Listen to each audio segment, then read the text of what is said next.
Here's a reason they call it the wild.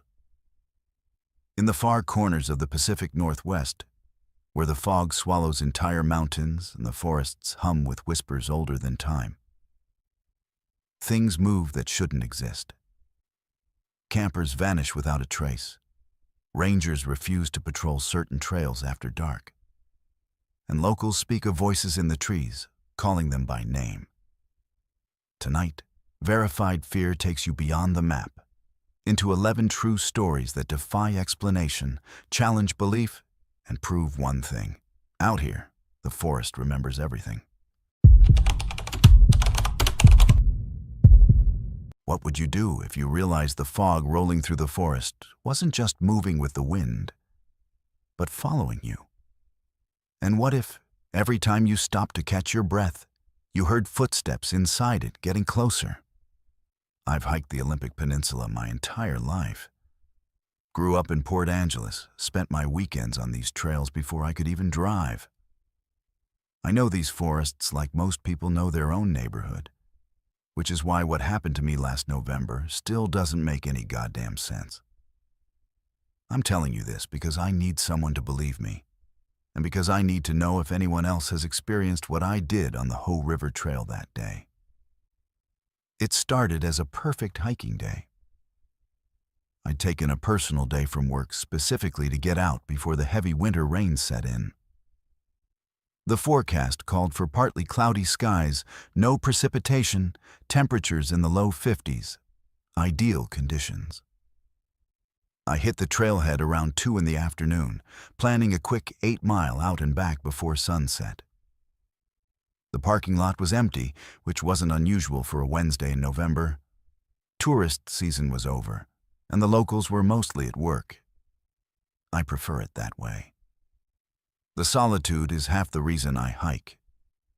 The first 3 miles were exactly what I expected. The Hoh rainforest in autumn is something else entirely. Massive Sitka spruces draped in moss, the air thick with that earthy smell of decomposition and growth happening simultaneously. Everything is green, on green, on green. So saturated, it almost hurts your eyes. The trail was muddy but manageable, and I was making good time. I'd seen a Roosevelt elk about a mile in, a few Steller's jays harassing each other in the canopy. Normal. Peaceful. Exactly what I needed after a brutal week at the office. I noticed the fog around mile marker 4. That itself wasn't strange. Fog is common in the rainforest, rolling in from the coast or forming in the valleys when the temperature drops.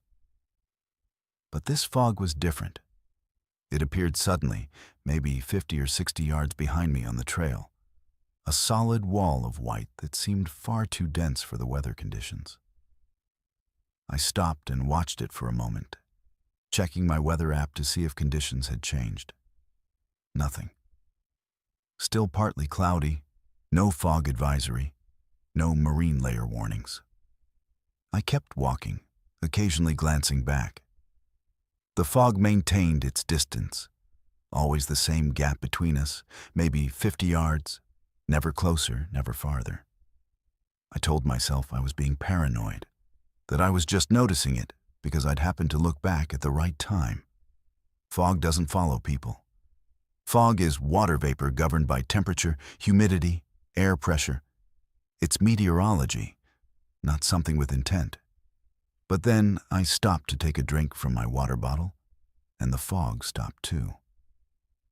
I could see where it ended, a perfectly defined line across the trail, which isn't how fog works. Fog dissipates gradually. It doesn't have edges like a wall.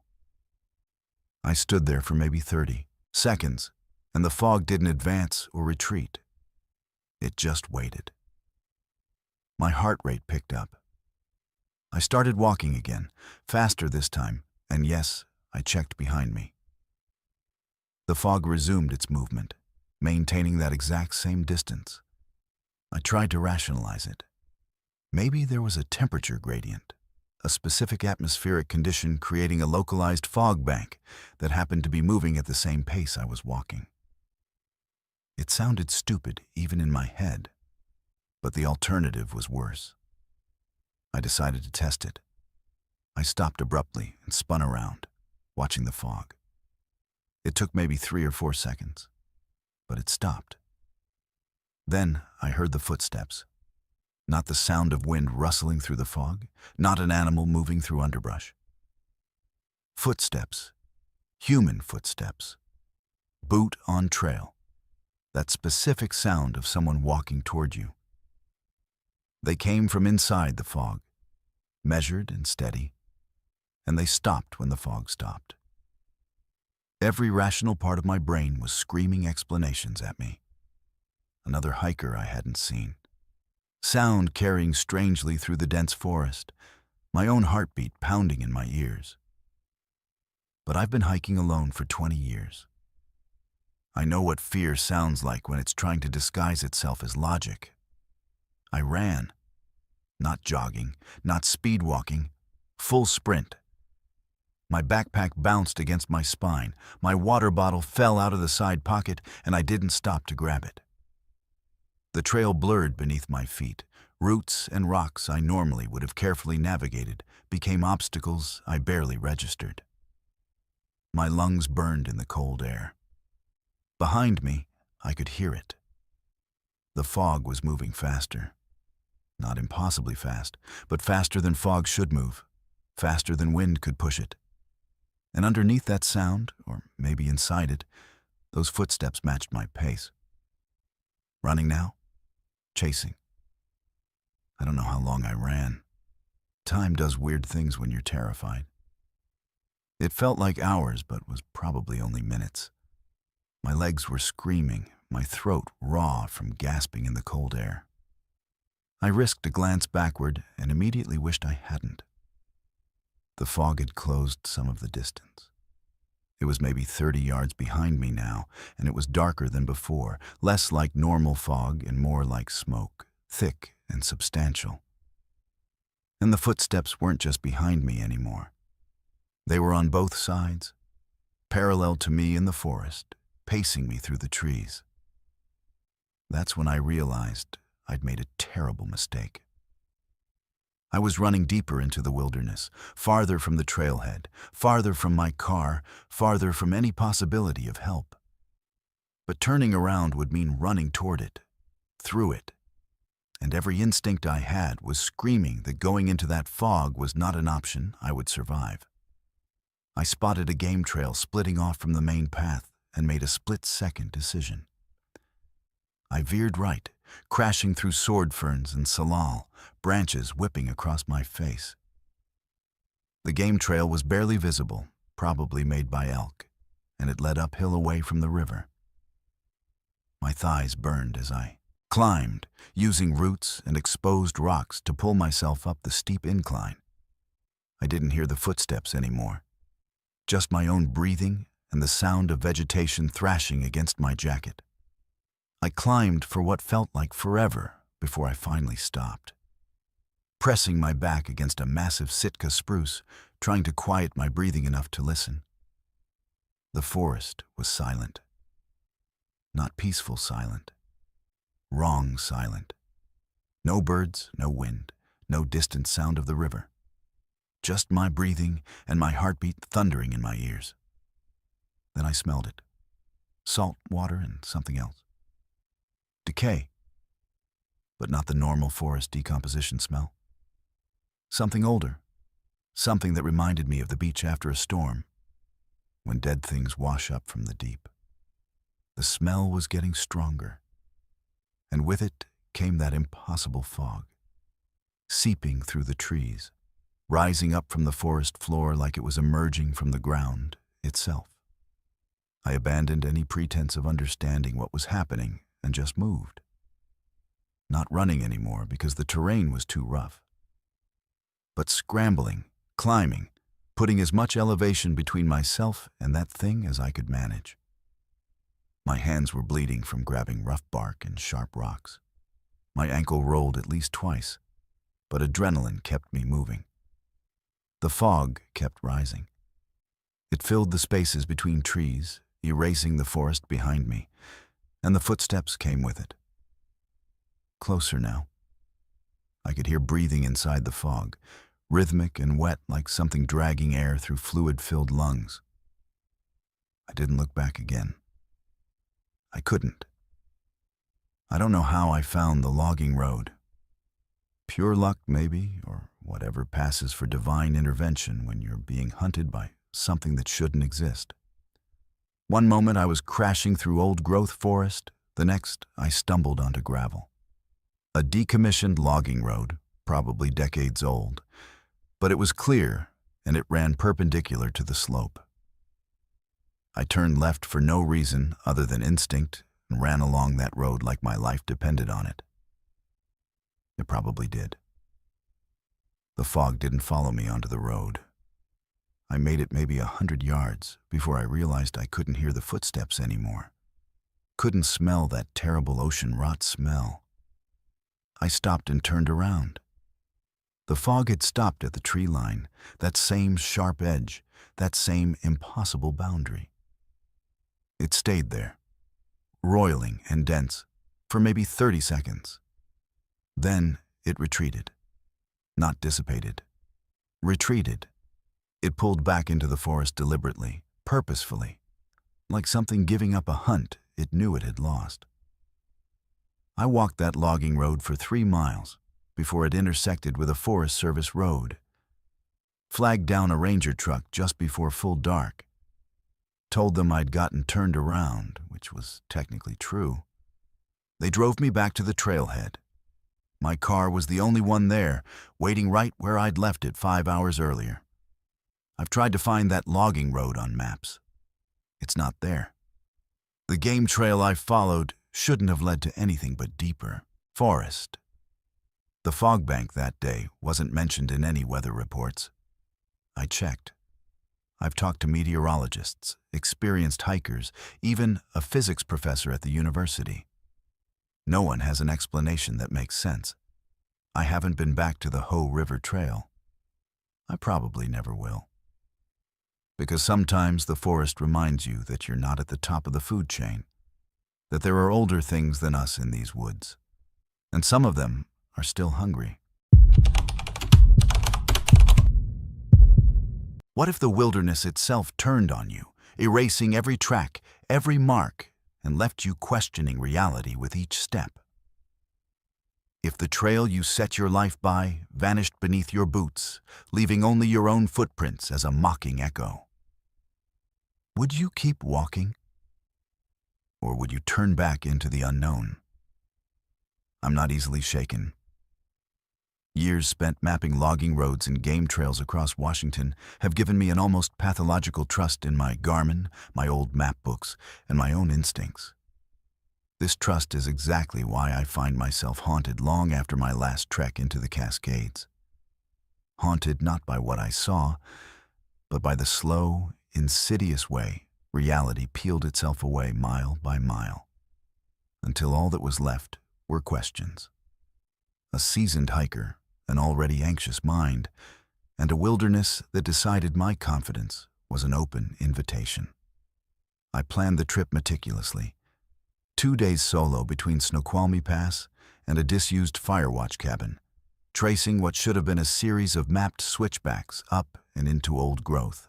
Weather forecast was cold, clear, no snow risk, just the perpetual damp every Pacific Northwest explorer knows by heart.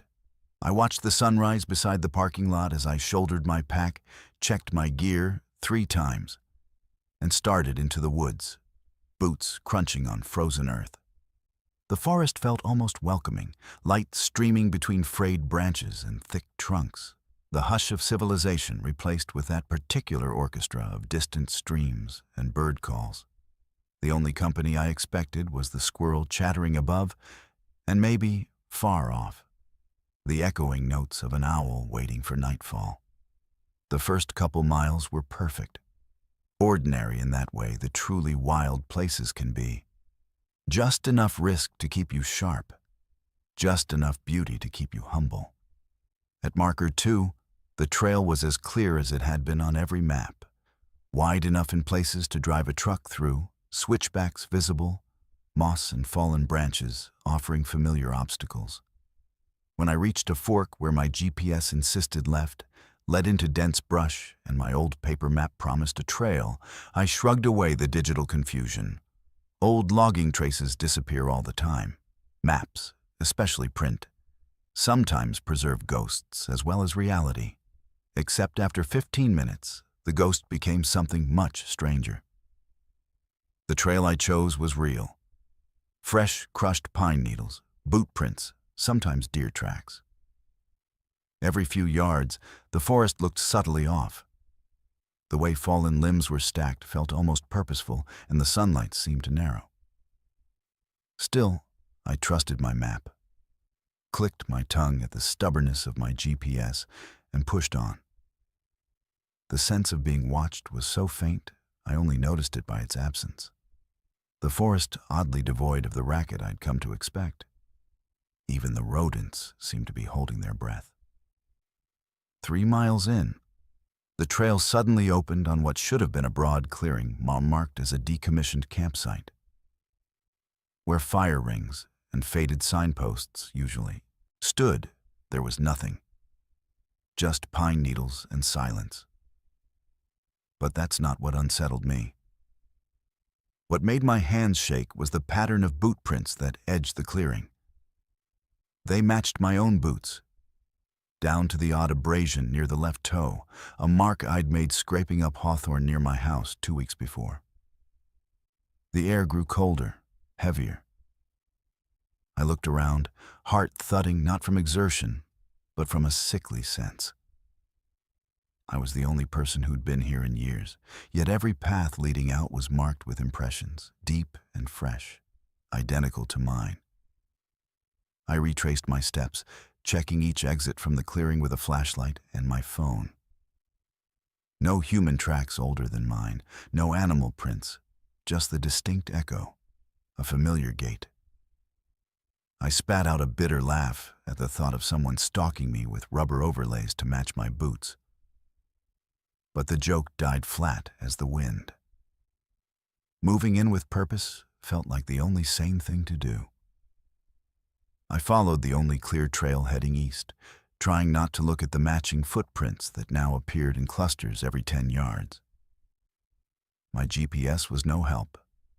It displayed green terrain with nothing but blank white where my route should have been. At every turn, it offered corrections, looping me back in on myself, suggesting I'd wandered off a mapped fire road. I tried my old map, only to find jagged pen lines crossing routes, as though someone had gone over them with a shaky hand, all while my real trail pressed forward as confidently as any old logging path. I stopped at a fallen log to rest and collect myself, fighting the urge to call a friend, knowing cell service was long gone. I tried marking my location by carving a circle in the trunk. When I rose to move on, another circle stared back at me from the next tree, still damp, recently cut, matching my own down to the quirky twist I always did at the end. I was further unnerved by the silence that followed me. No birds, no distant rush of wind, just my breath and the oddly loud sound of boots compressing loam. At one point, I ducked into a thicket to pee, then stopped cold when I saw a line of broken branches ahead, tracing the exact shape of my own path. No prints but my own. No sounds but my own. Even my cough seemed to echo back, thinner, less certain than it should have been. By noon, I reached a ridge where I could actually see the surrounding valleys. I expected the familiar outline, the fire watch cabin or the old clearing where a Forest Service truck should sit. What I saw instead was, impossibly, another hiker. Broad-shouldered, tan jacket, black pack, mirroring exactly what I wore, standing on the far side of the ridge, not moving. I waved. Nothing. I called out. No response. Instead, the figure squatted, tracing something in the dirt with its hand, and then rose, vanishing as quickly as a dropped cigarette. I hurried over, anxious for contact, just to find more boot prints matching my own and another odd circle, carved into the hardpan with just a twist at the end.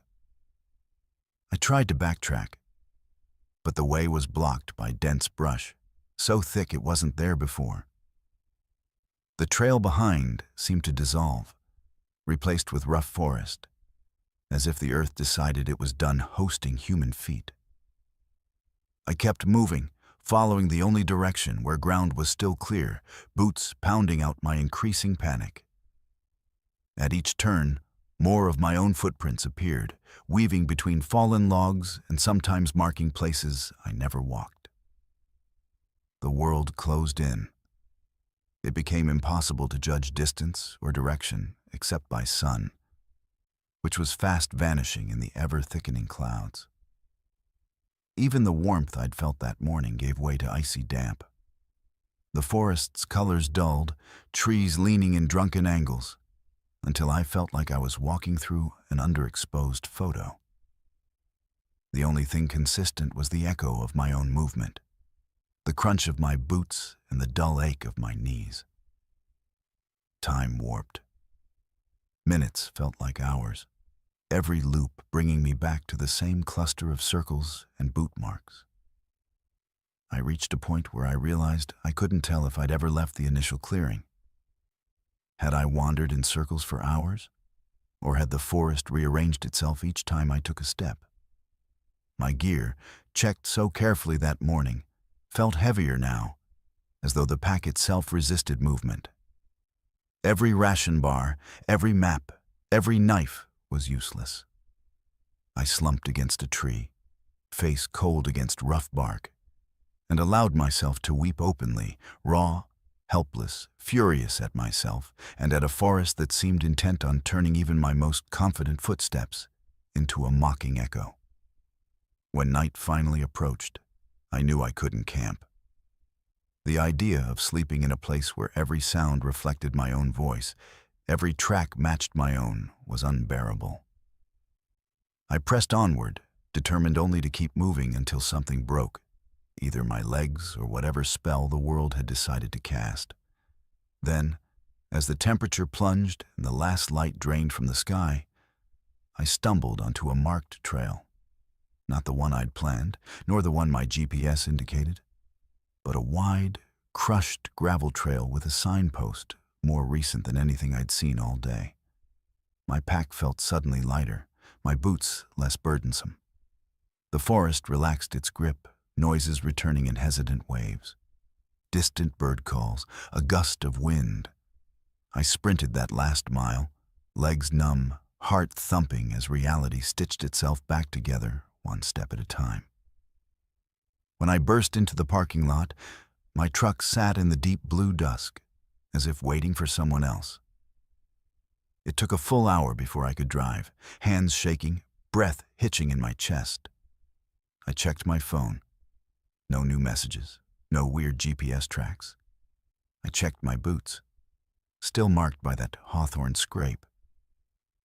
But when I looked under the soles, there was a new indentation. A perfect circle, carved deep, twisting just the way I always finish. A detail no map, no GPS, no memory could explain. For weeks after, I tried to rationalize what happened. I spoke to rangers, with no luck. I went over satellite images, finding nothing amiss. But every time I laced up my boots, I caught myself glancing down, half expecting to see circles staring up, half willing myself not to find any new tracks behind me. I haven't returned to the Cascades, not because I fear what happened, but because I fear what didn't. It's the uncertainty, the perfect imitation, the knowledge that some places can strip you of every certainty, leaving you alone with only yourself, and the footsteps that insist you are never truly alone. So if you ever find yourself lost, pursued only by your own echo in the woods, trust your instincts. But know this: not every path wants to be followed, and not every echo is yours alone. Some trails, some forests, remember us all too well. I'm a scientist. I deal in facts, measurements, observable phenomena. I don't believe in ghosts, cryptids, or anything that can't be explained through rational inquiry. At least, I didn't. But after 6 nights camped alone near Mount Rainier, watching those rock cairns multiply around my tent with mathematical precision, I've had to reconsider what constitutes rational thought. This is my account, written exactly as it happened, because documentation is all I have left to prove I'm not losing my mind. My name is Adriana, and I'm a volcanologist specializing in glacial retreat patterns. I was conducting a solo research trip to document ice loss on the Emmons Glacier, which required establishing a base camp at approximately 9,000 feet, well above the tree line, in an area that sees maybe a dozen visitors per year outside climbing season. I chose late September specifically because the weather window was closing, and I needed uninterrupted time for measurements. The solitude was a feature, not a bug. I've done this work for 11 years, across 3 continents. I'm comfortable alone. I'm methodical. I follow protocols. Day 1 was textbook. I hiked in with 50 pounds of equipment, set up my tent on a flat saddle with clear sight lines in all directions, and spent the afternoon taking initial measurements. The landscape up there is stark, almost lunar. Gray volcanic rock, patches of stubborn alpine vegetation, and the massive white bulk of the glacier dominating the eastern horizon. The air was thin and cold, the sky that deep alpine blue that makes you feel like you're standing on the edge of space. I ate a freeze-dried meal, documented the day's work in my field journal, and fell asleep to the sound of distant ice cracking as the glacier shifted in the night. I woke on day 2 to find a single cairn 10 feet from my tent. 5 rocks stacked in a neat pyramid, each stone carefully balanced. I documented it with photos, measurements, GPS coordinates. My first thought was another researcher or a climber passing through, though I'd seen no one and the nearest established route was miles away. The rocks were local basalt, nothing unusual about them except their arrangement. I noted it in my journal and went about my work, spending the day at the glacier face taking core samples and temperature readings. That night, I made a point of scanning the area before bed. No cairns except the original. Clear sky, temperature dropping to the low 20s, frost forming on the tent fly. I sealed myself in, and read for an hour by headlamp, then slept. Day 3, 2 cairns. The original was still there, untouched. The new one sat 15 feet away on the opposite side of my tent. 6 rocks this time, stacked with the same careful precision. I felt the first flutter of unease, but I'm trained to observe before concluding. I spent an hour examining both cairns, looking for footprints, disturbed ground, any sign of human presence. The volcanic soil was hard-packed and showed nothing. I set up my trail camera facing the tent perimeter, checked the batteries twice, and made sure the motion sensor was functioning. Whatever was building these cairns would be documented. The day's work took me 3 miles across a rough terrain to a secondary measurement site. I returned exhausted as the sun dropped behind Rainier's western shoulder, casting the entire basin into deep shadow. 3 cairns now formed a rough triangle around my tent, each one containing 7 rocks. The trail camera showed nothing. I reviewed every frame, 8 hours of footage showing only the tent, the rocks, and occasional small birds. No people, no animals large enough to move stones. Just empty frames. And then suddenly, between one frame and the next, the 3rd cairn appeared. No transition, no movement, just absence, and then presence. I'm ashamed to admit I considered leaving. But I'm also stubborn, and the scientist in me needed an explanation. Weather phenomenon? Seismic activity causing rocks to tumble into formations? I knew both ideas were absurd, even as I wrote them in my journal. Rocks don't stack themselves in perfect pyramids. They don't appear in the 3-second gap between trail camera captures. Day 4. 4 cairns, 8 rocks each. They formed a square now, one at each cardinal direction, all equidistant from my tent. I hadn't heard anything during the night. No footsteps, no sounds of rocks scraping. The trail camera again showed nothing useful, just the moment between frames where reality reorganized itself. I spent that day barely working, mostly sitting on a rock outcropping 300 yards away, watching my camp through binoculars. Nothing moved. The wind picked up in the afternoon, strong enough that I had to secure my tent with additional stakes. But the cairn stood unmoved, impossibly stable. That night, I didn't sleep. I sat in my tent with the flap partially open, headlamp off, watching the darkness. The stars were overwhelming at that altitude, the Milky Way so bright it cast faint shadows. Around 2 in the morning, I heard it. Not footsteps, not wind. A sound like rocks clicking together, rhythmic and deliberate, coming from all 4 directions at once. I grabbed my spotlight and flooded the area with light. 5 cairns now, the new one directly in front of my tent entrance. 9 rocks. I'd been watching. I'd been listening. It appeared anyway. Day 5. 6 cairns. 10 rocks each. They formed a circle now, with my tent at the center, each cairn precisely placed like points on a compass. I'd stopped pretending this was natural. I documented everything with photographs, detailed notes, GPS coordinates. I checked my altimeter obsessively, wondering if oxygen deprivation was causing hallucinations. But my blood oxygen levels were normal. I was eating, hydrating, following every protocol. The cairns were real. The camera footage continued to show their impossible appearances, 3-second gaps, where the laws of cause and effect seemed suspended. I tried to knock one down. The rocks wouldn't budge. They weren't cemented or glued.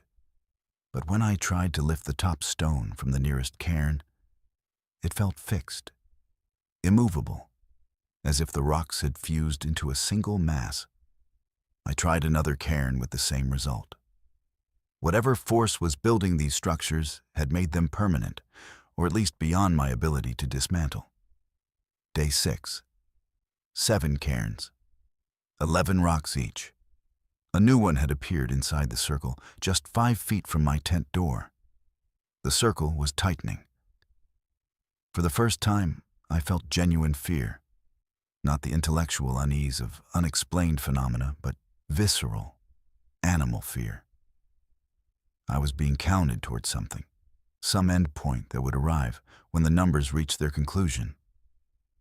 I knew I should leave, hike out immediately. But I needed to see it through. Scientists observe. We document. We don't run from data just because it frightens us. That night I lay in my tent, not even pretending I might sleep, waiting for the sound of rocks clicking into place. It came at midnight exactly, my watch alarm coinciding with that rhythmic clicking. I counted the sounds. 12 distinct clicks, 12 rocks finding their arrangement. I didn't turn on my light. I didn't look. I just listened and counted and tried to keep my breathing steady. Day 7. 8 cairns, 12 rocks each.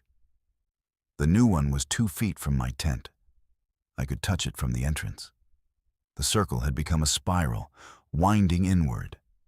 And at the rate of 1 cairn per night, tomorrow's would be close enough to block my door. I broke camp in a frenzy, stuffing gear into my pack without my usual organization, abandoning equipment I couldn't carry. I needed distance, needed to be anywhere but inside that tightening spiral. I made it maybe 30 yards before I saw them.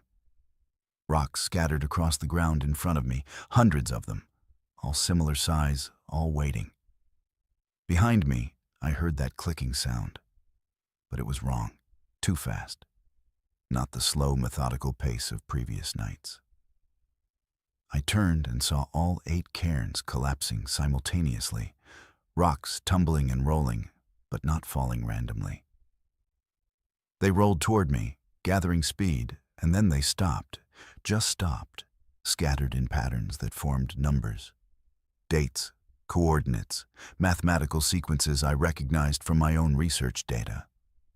I ran with 50 pounds on my back, ran until my lungs burned and my legs threatened to give out, ran until the alpine basin was behind me, and I dropped below the tree line into blessed forest, where rocks stayed on the ground like they were supposed to.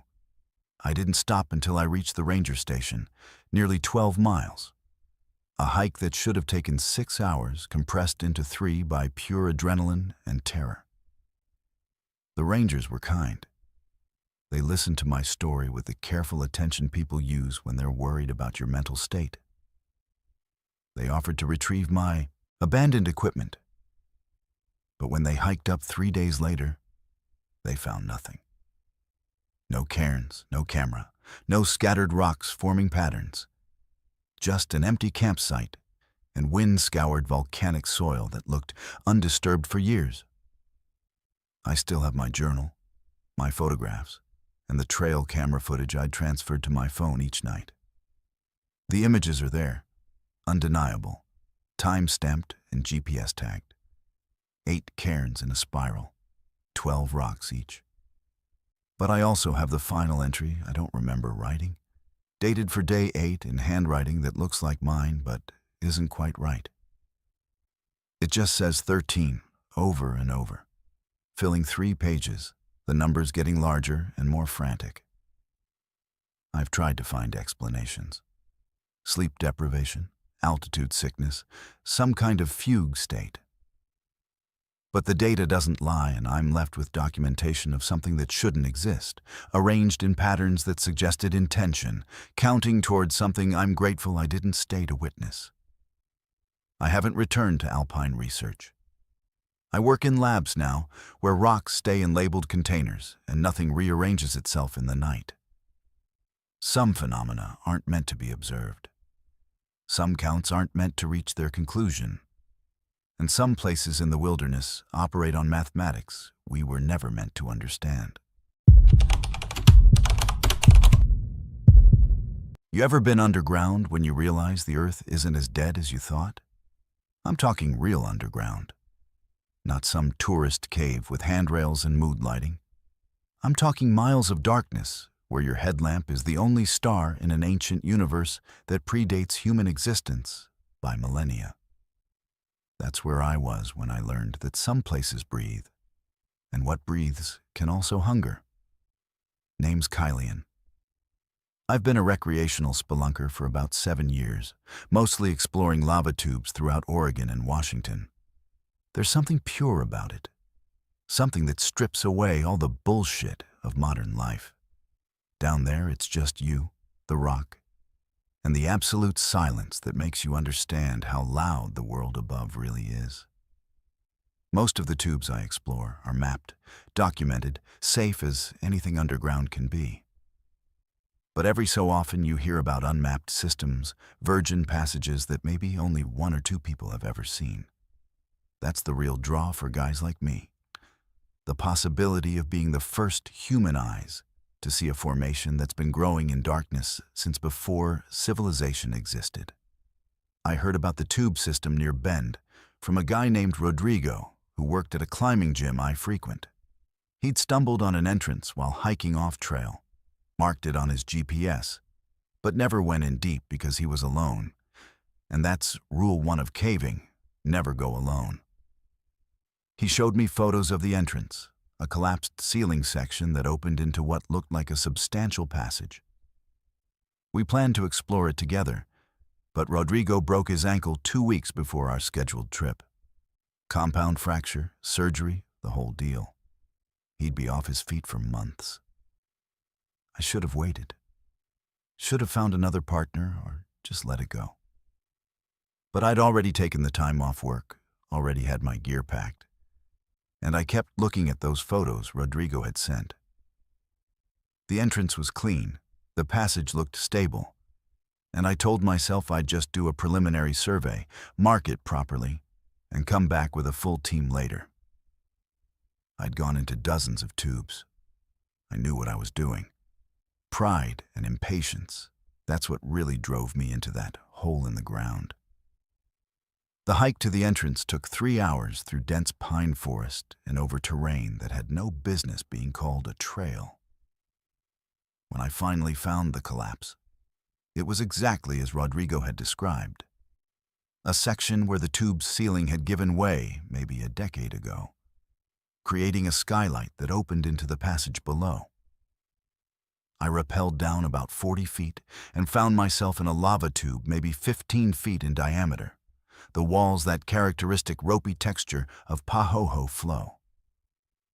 My headlamp beam disappeared into darkness in both directions. I chose to go east, arbitrary as any decision made in the dark. The passage was stable, the floor covered in breakdown rock and volcanic dust that hadn't been disturbed in years. I marked my route with reflective tape every 50 feet, standard practice, and kept one eye on my GPS tracker even though I knew it wouldn't work once I got deep enough. The silence was total.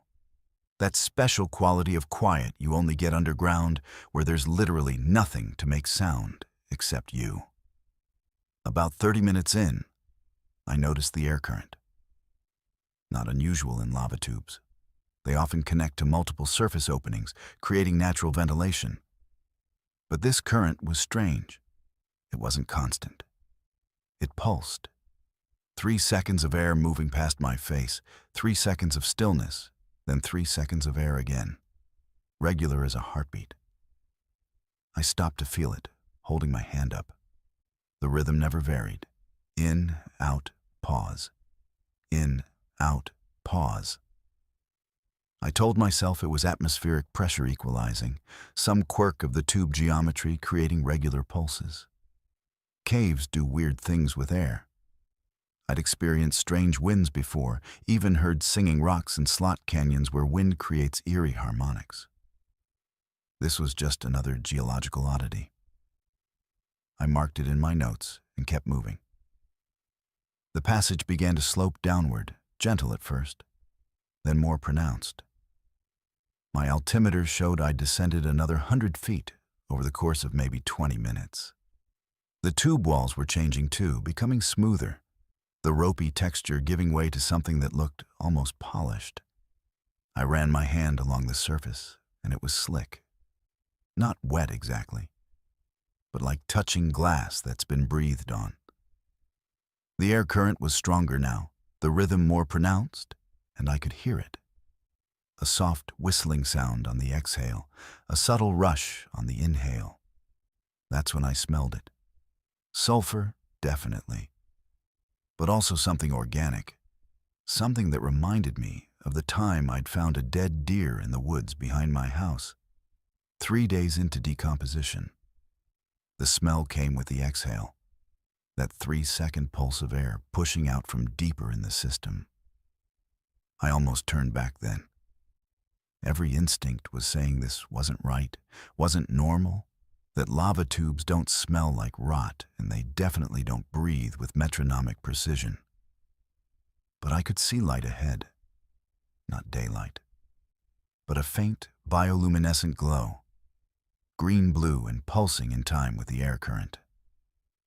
I'd heard of glowworms in caves, certain types of fungi that produce light, and the scientist in me wanted to document it. I pushed forward, breathing through my mouth to avoid the worst of the smell, and emerged into a chamber that made me forget everything I'd learned about volcanic geology. The space was massive, cathedral-sized, with the ceiling lost in darkness above my headlamp's reach. The walls were covered in that same smooth, slick surface, and they glowed. Not brightly, but with that same green-blue luminescence, pulsing in perfect synchronization. In, the walls brightened. Out, they dimmed. The rhythm was everywhere now, unavoidable, and I could feel it in my chest, my own breathing starting to match the cadence of whatever the hell I was standing inside. The floor of the chamber sloped down to a central depression, maybe 30 feet across, and that's where the smell was coming from. I approached the edge and aimed my headlamp down into it. The depression was deep. My light couldn't find the bottom. But I could see the walls were moving, not collapsing or shifting, moving deliberately, contracting and expanding, flesh-like, organic. The entire chamber was breathing, and I was standing inside something's lung. I should have run. Every fiber of my being was screaming to turn around, climb back up that passage, and never speak of this place again. But I was paralyzed by the sheer impossibility of what I was seeing. Lava tubes don't have living walls. Rock doesn't pulse and glow and contract like muscle tissue. This wasn't geology. This was biology on a scale that shouldn't exist. The breathing changed. The rhythm that had been so steady, so regular, suddenly accelerated. The 3-second intervals compressed to 2 seconds, then 1, the chamber brightening and dimming faster, the air moving with enough force now that my jacket rippled. The smell intensified, that rot stench mixing with sulfur until I gagged and stumbled backward. From the central depression came a sound, a low vibration that I felt more than heard, resonating through the stone beneath my feet and up through my bones. I ran. No more documentation, no more scientific curiosity. Pure animal panic drove me back toward the passage entrance, my headlamp beam bouncing wildly as I scrambled over breakdown. Behind me, the chamber's breathing became violent, hurricane-force exhalations punctuated by gasping inhalations that seemed to pull at me, trying to drag me back. The smooth walls of the passage were contracting, the tube getting narrower, and I realized with absolute horror that it was closing, that whatever I'd woken up was trying to seal itself with me inside. I've never moved faster in my life. The reflective tape markers flew past in a blur, each one a small mercy that I was still on the right path. The passage walls were warm now, hot even, and getting hotter. The slick surface was secreting something, a clear fluid that made the floor treacherous. I slipped, fell hard on my shoulder, got up and kept running. The breathing was right behind me, each exhalation a blast of fetid air that pushed me forward like a hand at my back. I saw the entrance collapse ahead, that beautiful circle of gray daylight, and I've never been so grateful for the sight of sky in my life.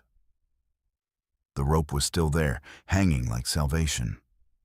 I grabbed it and climbed, hand over hand, my shoulders screaming, my lungs burning. Below me, the passage exhaled one final time, a roar of expelled air that shot up through the opening like a geyser, hot and reeking and angry. I cleared the edge and collapsed on solid ground, dragging myself away from the opening on my elbows. For several minutes, I just lay there, breathing real air, feeling sunshine on my face, relearning what it meant to be on the surface. When I finally looked back at the collapse, the opening seemed smaller somehow, the edges crumbling inward, and I swear I could still hear it, faint and distant, that rhythmic breathing from somewhere deep below. I never filed a report, never marked the location on any map. I told Rodrigo I couldn't find the entrance, that maybe his GPS coordinates were off. The gear I left down there, tape markers, a spare light, my notes, can stay forever. Some caves aren't meant to be explored. Some darkness isn't empty. And some places in the earth are alive in ways that predate and transcend everything we think we know about what's possible. I still go caving sometimes, but only in commercial caves now. Tourist spots with guides and established routes. Because I know what's out there in the unmapped places, in the deep tubes that run like arteries through the volcanic stone. I know that the earth has secrets, and some of those secrets breathe, and they don't appreciate visitors. Look, I know how this sounds. 4 people, total strangers, all having the exact same nightmare about a place none of us had ever been to? Yeah, I get it. Sounds like internet creepypasta garbage. But I was there. I lived it. And the worst part isn't that we all dreamed about the same place. It's that we all walked toward it anyway, knowing exactly what was waiting. My name's Emery, and this is about the thing that called us to mile 1847 on the Pacific Crest Trail. I started my through hike in April, Kennedy Meadows, planning to go northbound through Oregon and into Washington before the snow hit. Standard stuff for someone with more time than sense and a desperate need to figure out what the hell to do with their life after a divorce that took everything except my hiking boots. The trail's a moving community. You see the same faces day after day, camp near the same people, share meals and stories at resupply stops. But you also meet solo hikers, people doing sections, weekend warriors. It's a constant flow of humanity through wilderness, which is probably why nobody thought much about the dreams at first. Mine started in southern Oregon, just past Crater Lake. I'd gone to sleep in my tent after a brutal 23-mile day, legs aching, feet blistered. The kind of exhausted where you're unconscious before your head fully hits the stuff sack you're using as a pillow. The dream was vivid in that hyper-real way where you know you're dreaming but can't wake yourself up. I was standing in a clearing I'd never seen before, surrounded by old-growth Douglas firs so massive they blocked out most of the sky. There was a rock formation in the center, 3 boulders stacked in a way that couldn't be natural, creating an archway maybe 8 feet tall. And there was sound. Not quite music, not quite voices, but something that made my teeth ache and my stomach clench. In the dream, I knew exactly where this place was. Mile 1847. The knowledge was absolute, like knowing your own name. I woke up with the worst headache of my life, took some ibuprofen, and figured it was just my brain processing trail fatigue. Except the next night, same dream. Exact same clearing, same impossible rock formation, same sound that made my bones vibrate. And again, that certainty. Mile 1847. I was at mile 1791 according to my GPS, 56 miles away. At the next resupply stop, I met Kalani at the outfitter. She was restocking food, looked about as wrecked as I felt, and when I casually mentioned weird dreams, her face went white. We sat outside on the curb and compared notes. Her dreams had started 4 nights ago. Same clearing, same rocks, same sound. She was hiking southbound, currently at mile 1903, 56 miles away in the opposite direction. We found Corbin at the hostel that night. He'd been having the dreams for a week, started talking about it at dinner, and the relief on his face when we told him he wasn't alone was almost painful to watch. Section hiker only, doing Oregon, currently at mile 1789. Then there was Thea, who we met purely by accident at the small grocery store. She wasn't even a hiker, she was a trail angel, someone who helps hikers with rides and supplies. But she'd been having the dreams too, and she lived in a town approximately 56 miles by road from where the trail crossed mile 1847.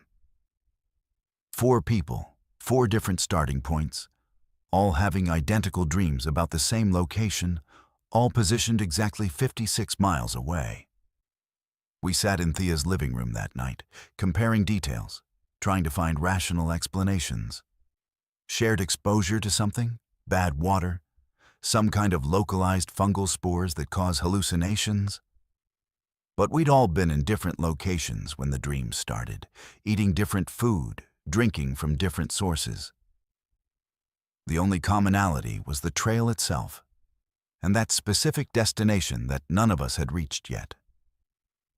Corbin suggested we just avoid mile 1847 entirely.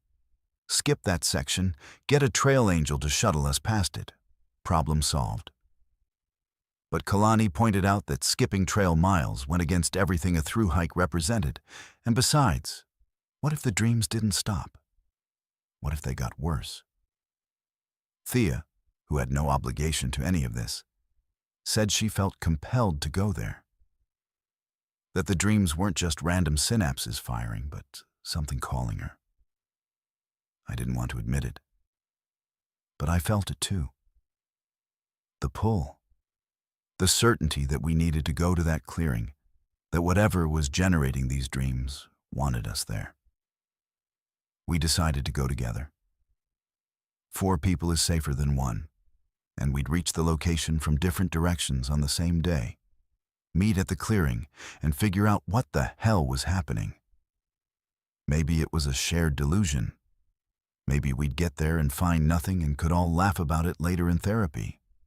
But we'd go, we'd see, and we'd document everything. I reached the coordinates at 2 p.m. on a Thursday in late September. My GPS showed mile 1847.3, just off the main trail, maybe 100 yards. The forest was silent in that wrong way where your brain knows something's off before your conscious mind catches up. No birds, no wind, no insects, just oppressive quiet. I found the clearing exactly as it had appeared in my dreams. The massive firs, the 3-boulder archway, even the quality of light filtering through the canopy matched. Kalani arrived 10 minutes later from the north, then Corbin from the south. We waited for Thea, who'd hiked in from the nearest Forest Service road. She arrived at 2:47 p.m. I remember the exact time because I was checking my watch obsessively, aware that we were all standing in a place we'd only ever seen while unconscious. The rock formation was real. The clearing was real. And that sound, we could all hear it now, not in a dream, but in waking life. It came from the archway, a low-frequency hum that you felt more than heard, that made your chest cavity resonate and your vision blur slightly at the edges. Corbin approached the archway first. He's braver than me, or maybe just more reckless. He got within 5 feet before he stopped, his whole body going rigid. He turned to look at us, and his face was wrong. Not disfigured, not obviously changed, but wrong in the way a reflection in a warped mirror is wrong. His mouth moved, but the words came out delayed, like watching a badly dubbed movie. He said, "Don't come closer. It's not what we thought. It's not..." And then he stepped through the archway. He didn't disappear. That would have been almost easier to process. Instead, he was just on the other side, standing in the same clearing, visible through the gap between the boulders. But there were 2 of him. One standing in front of the archway, one standing behind it, both moving in perfect synchronization. Then 4 of him, then 8. Multiplying with each second, each version standing in the exact same position, layered over each other like a glitched video game texture. Kalani screamed. Thea grabbed my arm hard enough to bruise. And Corbin, all the versions of him, turned to face us with expressions of absolute terror. His mouth opened and that sound came out, that same humming drone from the dreams, but louder now, deafening, and it was coming from all of him at once. Dozens of voices overlapping into a chorus that shouldn't exist. I don't remember deciding to run. I just remember running, crashing through underbrush, my pack forgotten, my hiking poles dropped somewhere behind me. Kalani was beside me, then ahead of me, and Thea was screaming something I couldn't make out over the sound of my own heartbeat. We ran until the forest sounds came back, until we could hear birds again, and wind, and the normal acoustic landscape of the wilderness. We ran until my lungs were burning and my legs gave out, and I collapsed against a tree, gasping and sobbing and trying to understand what I'd just seen. Thea had her phone out, trying to call for help, but there was no signal.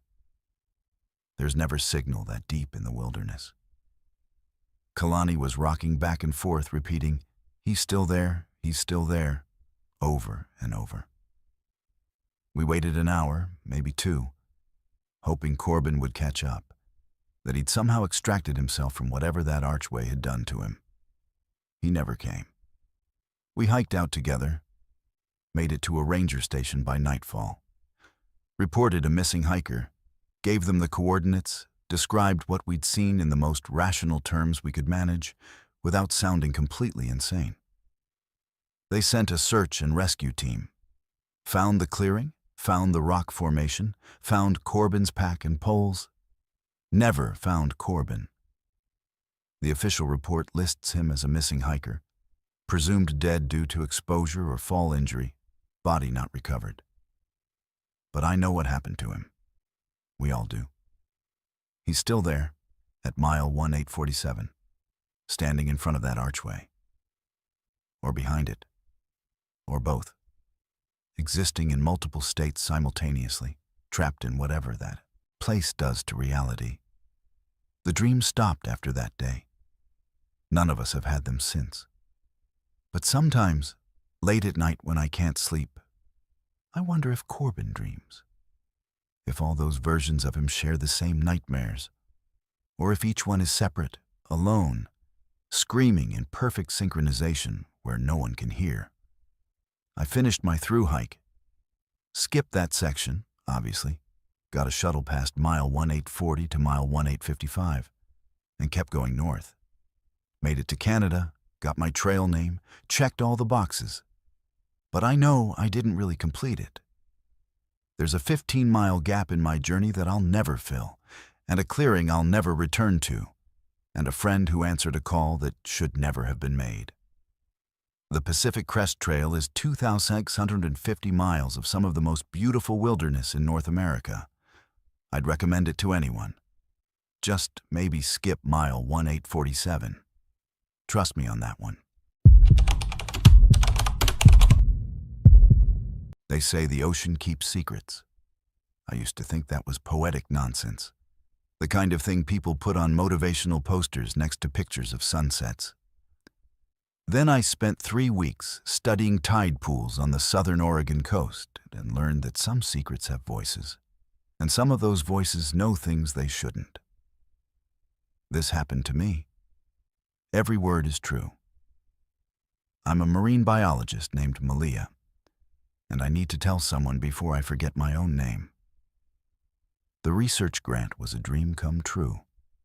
3 weeks of solo fieldwork documenting microbial communities in intertidal zones, specifically focusing on extremophile bacteria that thrive in the harsh conditions where ocean meets land. My university gave me a stipend, access to a small cabin right on the coast, and the freedom to work at my own pace. I'd be collecting samples during low tide cycles, which meant a lot of pre-dawn work and late evening sessions. Perfect. I've always preferred working alone, and the coast in October is cold enough that tourists stay away. Just me, the rocks, and the endless rhythm of waves. The cabin was basic but functional, perched on a bluff overlooking a stretch of coastline that saw maybe 3 visitors a year. The nearest town was 12 miles inland, close enough for supply runs, but far enough that I had complete isolation. I arrived on a Monday, spent Tuesday organizing my equipment and mapping the tide pool clusters I'd be sampling. The pools were incredible. Some no bigger than a dinner plate, others the size of small cars, all teeming with anemones, urchins, crabs, and the microscopic life I was there to study. I started hearing the voices on my 4th day. The first low tide was at 5:47 a.m., still dark, and I was working by headlamp, carefully scraping biofilm samples from rocks and transferring them to collection vials. The sound of surf was constant, a white noise backdrop I'd already learned to tune out. But underneath it, I heard something else. Whispering, faint like multiple people having quiet conversations just out of earshot. I looked around, headlamp beam cutting through the darkness, but the beach was empty. Just me and the tide pools and the receding ocean. I went back to work, convinced it was just the water moving through rock channels, acoustic tricks caused by the complex geography. But the whispering continued, and as the sky started to lighten, I could almost make out words. Not clearly, but the cadence was definitely language, definitely human. I moved closer to the largest tide pool, a kidney-shaped depression maybe 10 feet across and 3 feet deep at its center. The whispering was louder there, emanating from the water itself. I'm a scientist. My first thought wasn't supernatural, it was biological. Pistol shrimp can create sounds through cavitation bubbles. Certain fish vocalize. Maybe I was hearing some species I wasn't familiar with. Sound waves traveling through the water in unusual ways. I leaned over the pool, ear close to the surface, trying to identify the source. That's when I heard my name. Clear as glass, a voice from the water said, "Malia." I jerked back so hard I dropped my collection kit. Vials scattered across the rocks, one rolling into the tide pool with a small splash. I stood there, heart hammering, staring at the water. The surface was calm except for the small ripples from the dropped vial. Anemones waved their tentacles. A hermit crab scuttled across a rock. Everything normal, everything explicable. Except I had definitely heard my name spoken from that pool. I told myself I was exhausted, that I'd gotten up too early, that my brain was playing tricks in the pre-dawn darkness. I gathered my scattered equipment and moved to a different cluster of pools 50 yards down the beach. But even there, I heard it. Fainter, but unmistakable. Voices discussing things in tones too low to fully comprehend, and occasionally, cutting through the murmur, my name. Always my name. Never shouted, always spoken conversationally. Like the tide pools were having discussions about me. By the time the tide started coming back in, I'd convinced myself I was experiencing auditory hallucinations brought on by isolation and the repetitive sound of waves. I went back to the cabin, ate breakfast, and tried to sleep. But every time I closed my eyes, I heard that whispering, and I kept jerking awake with my heart racing. I lasted maybe 2 hours before giving up and spending the day analyzing the samples I'd collected, trying to focus on work, on data, on things that made sense. The evening low tide was at 6:15 p.m. I almost didn't go, almost stayed in the cabin with music playing loud to drown out the ocean sounds.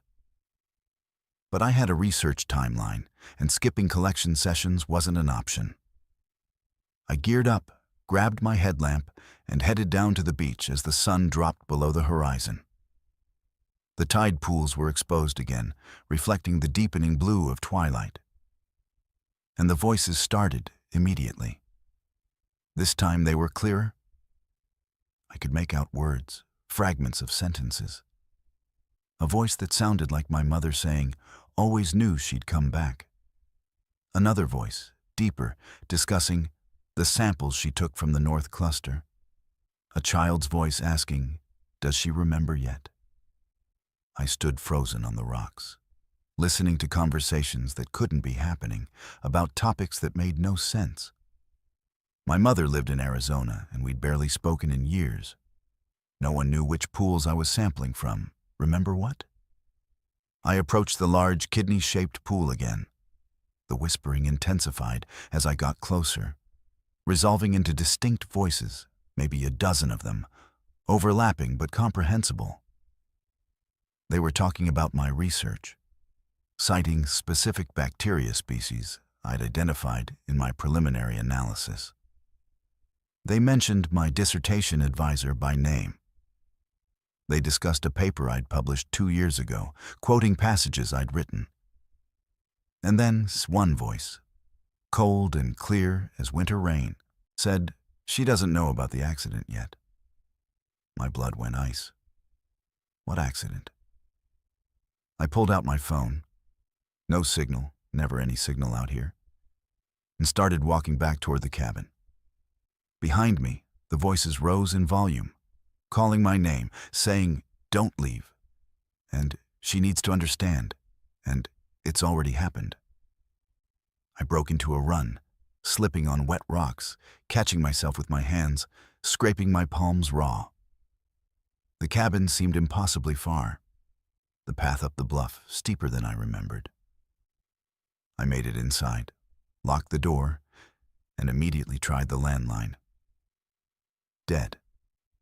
The power was out too, which was strange because it had been fine when I'd left. I used my phone's flashlight to check the breaker box. Everything looked normal, but flipping switches did nothing. My laptop was dead despite being fully charged that morning. My backup battery pack wouldn't turn on. Every electronic device I had was inert, useless. The whispering was inside now. Not from the tide pools hundreds of yards away, but inside the cabin, coming from the bathroom. I crept toward the sound, every horror movie instinct screaming at me to run instead. But where would I go? The nearest house was miles away. The road barely passable in daylight, and it was full dark now. I pushed open the bathroom door, and the whispering was coming from the sink, from the water in the pipes, from the toilet bowl. Multiple voices, all talking at once, all saying my name. I ran outside, into the night, down to where I'd parked my car, fumbled with my keys, dropped them, found them again. The car started, thank God the car started, and I threw it into reverse, tires spitting gravel. I didn't turn on the headlights until I was on the main road, driving way too fast on curves I could barely see. The nearest town, 12 miles of winding coastal highway, felt like 100. I pulled into the parking lot of the only gas station, hands shaking so badly I could barely turn off the ignition. The fluorescent lights of the station were the most beautiful thing I'd ever seen. I went inside. Must have looked like hell because the clerk immediately asked if I was okay. I tried to explain, tried to find words that didn't sound insane, and that's when I saw the date on the register display. October 29th. I'd arrived at the cabin on October 7th. It should have been October 10th, maybe 11th. I'd lost 19 days. The clerk let me use the phone. I called my department chair, who answered with, "Jesus Christ, Malia, where have you been?" Apparently, I'd missed 2 scheduled check-ins. They'd sent someone to the cabin 3 days ago and found it empty, my equipment scattered on the beach, my car gone. They'd filed a missing person report. Search and rescue had been looking for me. And my mother had been in a car accident 2 weeks ago. She was in ICU. She'd been asking for me. I drove straight to the hospital. 15 hours of numb highway driving. My mother was unconscious, had been since the Soistau accident. The doctor said she'd been saying my name in her sleep over and over, along with other things that didn't make sense. I sat with her for 3 days before she woke up. Her first words were, "The tide pools told you, didn't they?" I never went back to that cabin. Never retrieved my equipment or my samples. The university marked the research as incomplete, and I lost the grant. My mother recovered but won't talk about what she meant. Just gets a strange look in her eyes and changes the subject. I switched my research focus to freshwater systems, as far from the ocean as I can get. But sometimes, late at night, I hear it, whispering from the bathroom sink, from rain puddles, from my water glass on the nightstand.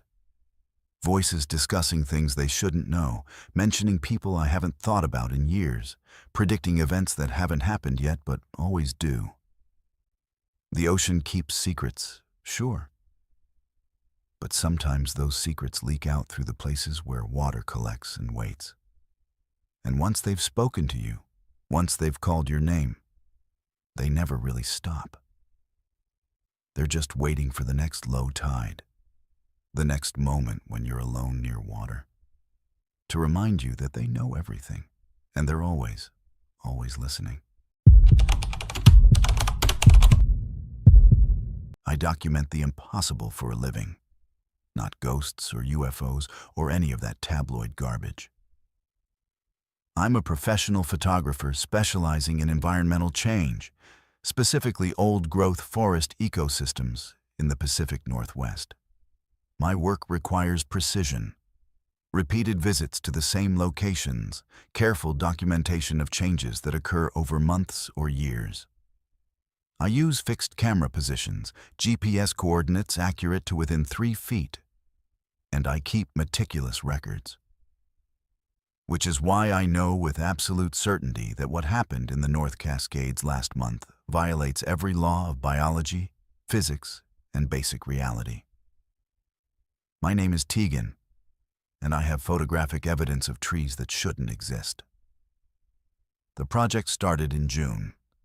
I was commissioned by a conservation group to document a specific section of old-growth forest slated for potential preservation. The area was remote, accessible only by a rough Forest Service road and then a 2-mile hike. Classic Cascade landscape: Douglas fir, western hemlock, western red cedar, some specimens easily 400 years old. My job was simple: establish photo points, document the forest in summer, return in fall to capture seasonal changes, compile the images into a presentation that would help secure protected status for the area. I made my first visit on June 15th. Spent 2 days establishing 12 photo points, each one marked with a discrete metal stake driven into the ground and GPS tagged.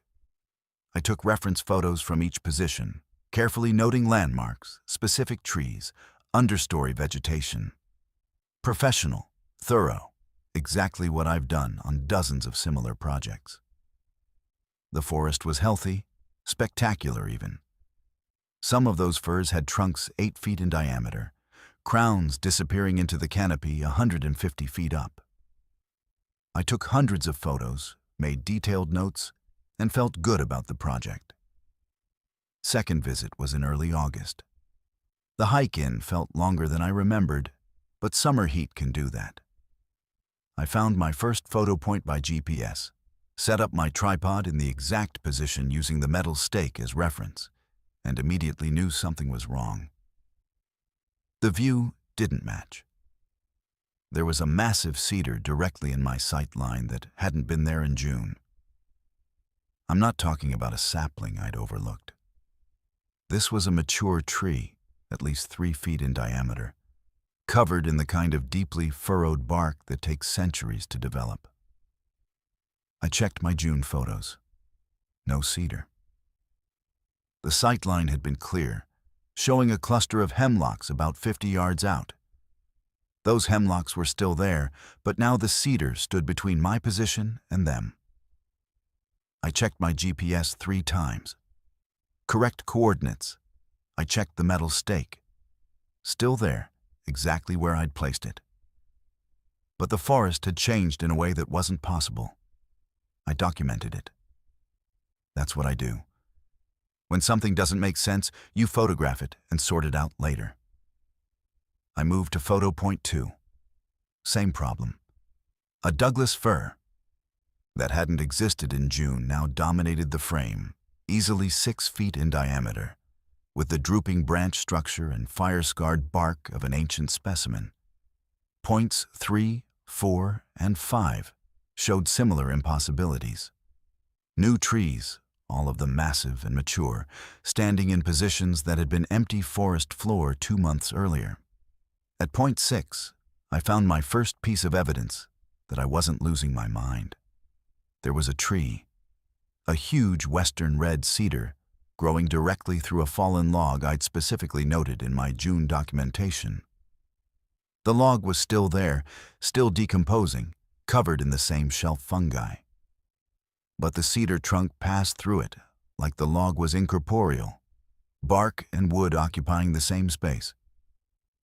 I touched both. They were solid, real, physically impossible. I spent the rest of that day obsessively checking and rechecking. I pulled out my printed reference photos and held them up, comparing them to the current view. The differences were undeniable. Trees that hadn't existed were now present, and not saplings that had grown quickly. These were ancient giants that would have taken 300 or 400 years to reach their current size. I photographed everything from every angle, took measurements, collected bark samples. By the time I hiked out, I had 800 new photos and a growing certainty that something fundamentally wrong was happening in that forest. I spent 3 weeks analyzing the data, comparing images, running them through photogrammetry software to detect tampering. Nothing. The photos were genuine. The GPS data was accurate. The physical evidence, bark samples, measurements, all indicated trees of significant age. I reached out to my contact at the conservation group, carefully explaining what I'd found without sounding completely insane. They were skeptical, but interested enough to fund another visit. Third visit was September 23rd. I brought a colleague this time, another photographer named Denver, who I trusted to be objective. We hiked in together, and I explained the situation as neutrally as possible. When we reached photo point 1, his reaction matched mine. The cedar was still there, but now there were 2 more massive firs that hadn't been present in August. The tree line, the clear demarcation between old growth and the younger forest, had moved, shifted lower down the slope by at least 50 yards, and the new section was filled with centuries-old trees. Denver took his own photos while I worked through my established points. Every single location showed new growth, and by new, I mean ancient. At point 9, we found a hemlock that was growing from a rocky outcrop that I knew for a fact had been barren in June. The tree's roots wrapped around the stone in patterns that would have taken decades to form. Denver measured the tree's circumference, calculated its likely age based on ring counts from similar specimens, and came up with an estimate of 250 years, minimum. We camped that night near the forest edge, too unsettled to hike out in the dark. I couldn't sleep. Around 2 a.m. I heard it, a sound like wood creaking, but sustained, rhythmic. I left the tent and stood in the darkness, listening. The sound came from multiple directions, deep groans and pops like old houses settling. But this was the forest making those sounds. Denver heard it too. We stood together in the cold, headlamps off, listening to the forest grow. At first light, we checked photo point 12, which we hadn't reached the previous day. The change was dramatic. 3 enormous cedars now formed a triangle where my June photos showed open forest floor. But what made Denver grab my arm and swear was the smell. Fresh sap. The kind of smell you get from newly cut wood, resinous and sharp. These trees that appeared to be centuries old were seeping sap like they'd just been wounded or just grown. We found more evidence as the morning progressed. Fallen branches from the new trees that showed fresh breaks. Bark that felt slightly tacky to the touch, not quite set. And most disturbing, on one of the massive firs, rings in the exposed wood of a broken branch. Denver counted them, 47 rings. That tree, which every other measurement suggested was 300 years old, had 47 rings. It had grown to ancient proportions in less than half a century, or the rings were lying, or something else entirely was happening that we didn't have words for. By noon, we both wanted out. Not scared exactly, but deeply unsettled by the wrongness of it all. We packed up and started hiking toward the trailhead. But the forest had other ideas. The trail we'd come in on was gone. Not overgrown, not obscured. Gone. In its place were trees, the same massive old-growth specimens, standing where the path should have been. We consulted the GPS, which insisted we were on the trail. But our eyes and the physical reality of dozens of enormous trees said otherwise. Denver suggested we just bushwhack straight toward the road using compass bearing, and we tried. But every direction we moved seemed to lead us into denser forest, older trees, increasingly impassable terrain. After 2 hours, we stopped for water, and I realized we'd somehow circled back to photo point 3. I knew because my metal stake was still there, and the specific cluster of trees I'd photographed multiple times was unmistakable. That's when I saw it. On one of the massive firs that hadn't existed in June, there was a carving, old, weathered, barely visible in the deeply furrowed bark. Initials and a date.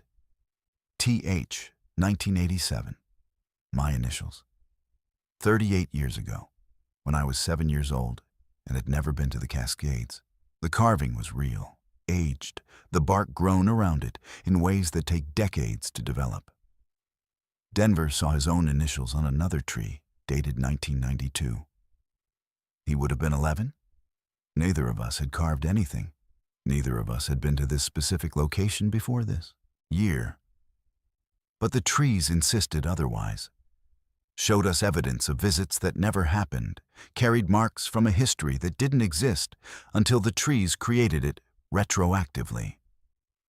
We stopped trying to leave and started trying to understand. The forest was moving through time differently than we were, or it was creating its own history, or it was reaching back and forward simultaneously, becoming what it would have been if humans had never logged these mountains.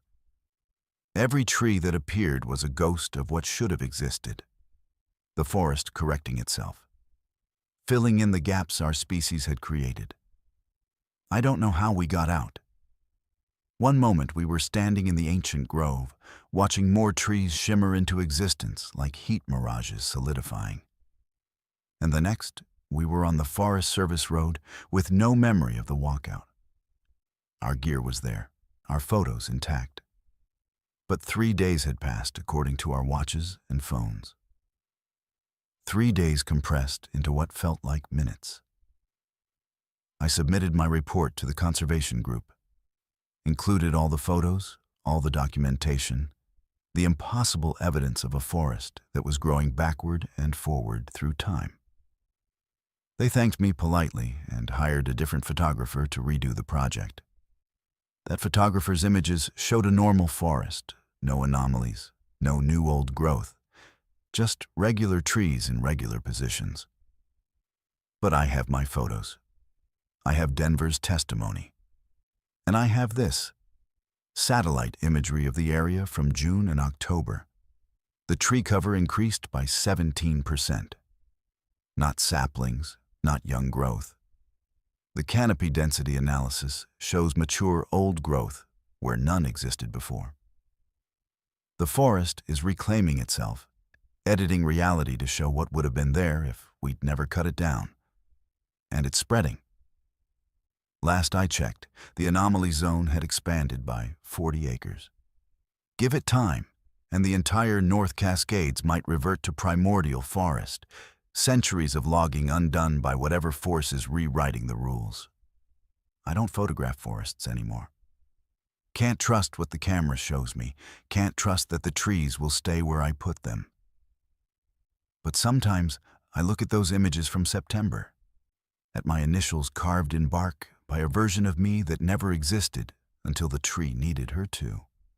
And I wonder if I'm still there, in some version of that forest, watching new ancient trees grow from nothing, trying to document the impossible while reality rewrites itself one ring at a time. Technology doesn't lie. That's what I kept telling myself. Machines record objective reality. frequencies, wavelengths, data points that exist independent of human perception. My equipment captured screams in a silent forest. And I need you to understand that I'm not crazy. I'm not fabricating this, and I wish to God I'd never heard what those recordings contained. This is Silas. I'm a sound engineer, and I documented something that wants to be heard. I've spent 15 years recording natural soundscapes for various media projects. Nature documentaries, meditation apps, sound libraries for film production. It's specialized work that requires patience, high-end equipment, and a tolerance for isolation. You can't capture pristine forest ambiance with road noise bleeding through, so you go deep, really deep, into places where human sound hasn't penetrated in decades, or maybe ever. The Hoh rainforest in Olympic National Park is perfect for this. Temperate rainforest, incredibly biodiverse, and certain sections are remote enough that you can record for hours without a single airplane, car, or human voice contaminating the audio. I got the commission in early October from a meditation app company looking for premium Pacific Northwest forest ambiance. They wanted 20 minutes of clean recording, birdsong, wind through trees, water sounds, that sort of thing. Simple job, good pay. And I needed an excuse to get out of the studio anyway. I loaded my gear into my truck, a Sound Devices Mix pre-recorder, 2 Sennheiser shotgun mics, a Rode stereo pair, portable power supplies, and monitoring headphones that cost more than most people's cars. Professional-grade everything, because in my line of work, equipment quality is the difference between usable audio and expensive garbage. The hike into my chosen location took 3 hours. I'd scouted the area on a previous trip and marked a spot about 6 miles in where the forest was particularly lush and the ambient sound was perfect. No trail noise, no distant highway drone, just pure wilderness audio. I set up my recording rig in a small clearing, positioned the mics to capture a wide stereo field, ran levels, and started recording. Then I did what you always do when recording natural ambiance. I sat down, stayed quiet, and let the forest forget I was there. The first hour was exactly what I expected. The recorder's meters showed consistent levels. The rustling of the massive mossy trees in the breeze, occasional bird calls, the distant sound of water moving over rocks. I monitored through headphones for the first 20 minutes, making sure there were no issues, then switched to just watching the meters to avoid fatigue.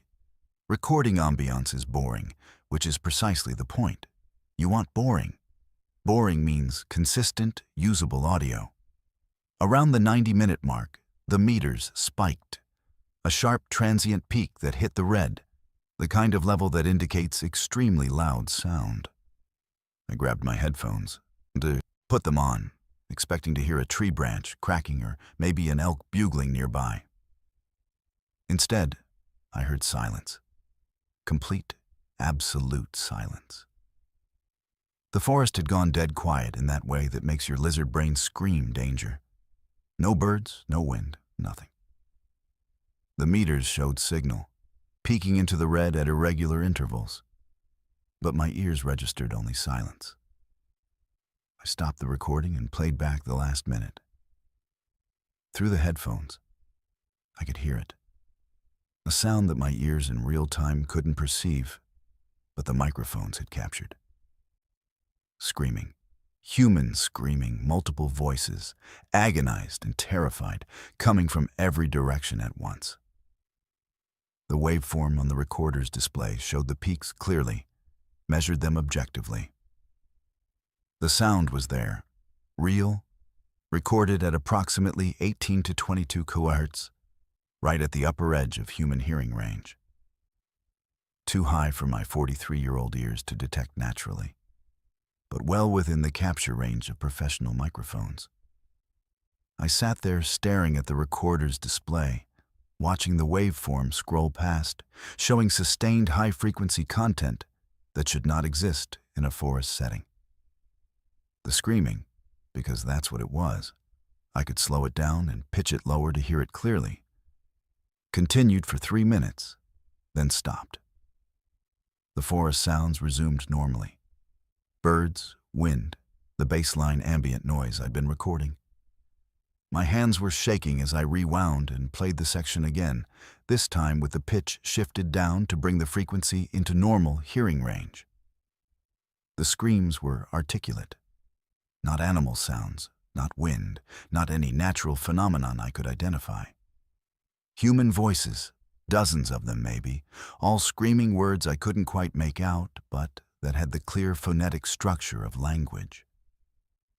And underneath the screaming, a low-frequency drone, subsonic, something I could feel more than hear even through the headphones. The kind of frequency that makes your chest cavity resonate, that triggers primal fear responses. I should have packed up, should have taken my equipment and hiked out immediately. But I'm a professional, and more than that, I'm curious in the way that's gotten humans killed since we first started investigating sounds in dark caves. I reset the recorder, checked all my connections, and started a new recording session. If this was some bizarre natural phenomenon, I wanted to document it properly. If my equipment was malfunctioning, I needed to know. I sat there in the silent forest, watching the meters, waiting. 37 minutes later, it happened again. The meters peaked. The forest went silent to my ears, and the microphones captured screaming. This time I recorded for 15 minutes, documenting the entire event. The screaming would swell and fade, sometimes sounding distant, sometimes so close that the meters showed clipping distortion. I adjusted levels on the fly, trying to capture clean audio, operating on autopilot while my conscious mind tried to process what I was documenting. Then I heard my name, not through the forest, not in real time, but through the headphones, in the playback. Crystal clear, a voice among the screaming saying Silas, with perfect clarity. I tore off the headphones and stood up, heart hammering. The forest was still silent, that wrong silence where even the insects have gone quiet. I looked around the clearing, seeing nothing but moss-covered trees and the dense undergrowth. No people, no source for the voices. Nothing but me and my equipment. I forced myself to sit back down and continue monitoring. The voice came again, and this time I recognized it. My brother Finnegan, who died 6 years ago in a climbing accident in the Cascades. His voice, unmistakable, calling my name among the chorus of screams. Then other voices I recognized. My mother, dead for a decade. A friend from college who'd killed himself. A girlfriend who'd died in a car crash. All of them calling out, not to me, but about me, discussing me in fragments of conversation I could almost understand. The sound engineer in me kept recording, kept adjusting levels, kept documenting. The human part of me wanted to run, but I was paralyzed by the technical impossibility of what was happening. These voices existed in frequencies I couldn't hear naturally. They were being captured by microphones as electromagnetic phenomena, translated into electrical signals, converted to digital data. This wasn't hallucination or imagination. This was measurable, quantifiable, recorded audio. When the screaming finally stopped and the forest sounds resumed, I'd been recording for 2 hours. I had nearly 4 hours of total documentation, multiple instances of the phenomenon, all captured in pristine digital quality.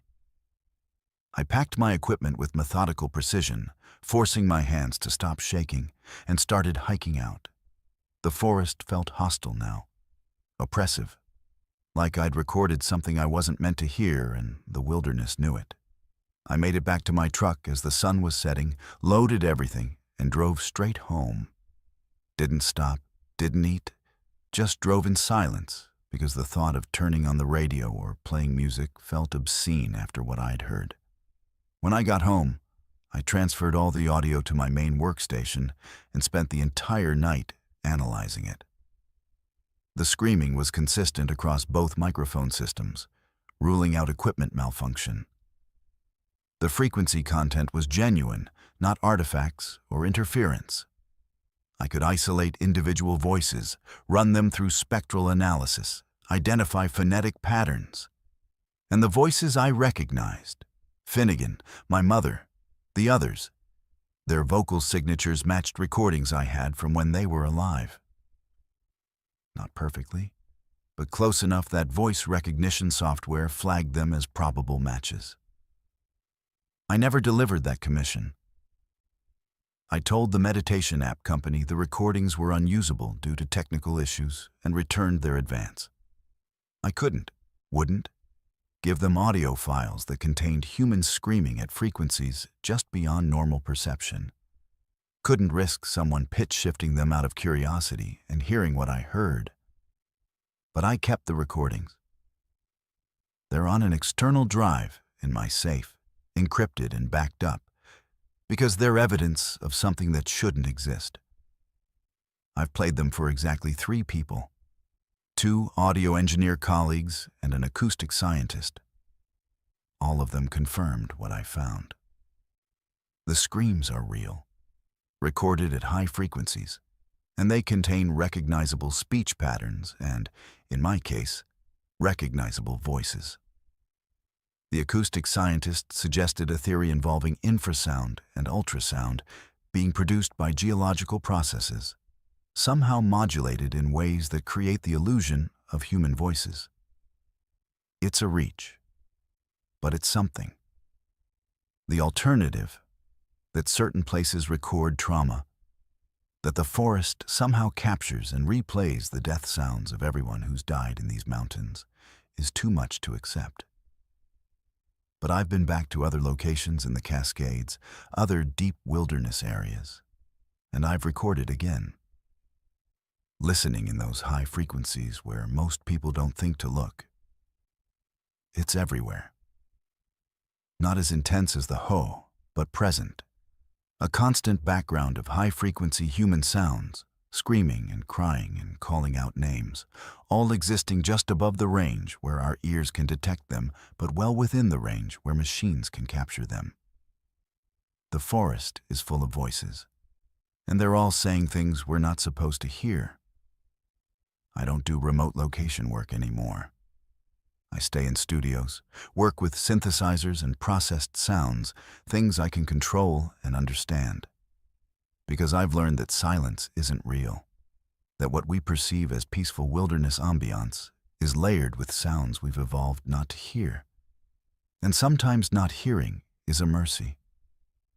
The forest screams constantly. We just don't have the ears for it. But the machines do. The machines hear everything, and once you've listened to what they capture, you'll never trust silence again. Mountains are supposed to have tops. That's basic geography, basic reality. You climb up, you reach the summit, you plant your flag or take your photo or whatever, and then you descend. The peak is the end point, the goal, the place where up stops and only down remains. Except I reached the summit of Mount Thielsen 5 times in one day, and each time I kept climbing higher. I'm Callan, I'm an experienced mountaineer, and I need to tell you about the mountain that has no top. Mount Thielsen isn't Everest. It's not even that challenging by Cascade standards. A 9,184-foot volcanic plug in southern Oregon, nicknamed the lightning rod of the Cascades because of its sharp, exposed summit that attracts electrical storms. It's a popular climb in summer, a moderate scramble that takes most people 6 to 8 hours round trip. I'd climbed it twice before without incident. This was supposed to be a quick solo summit on a perfect October day. An easy check-in with a mountain I knew well.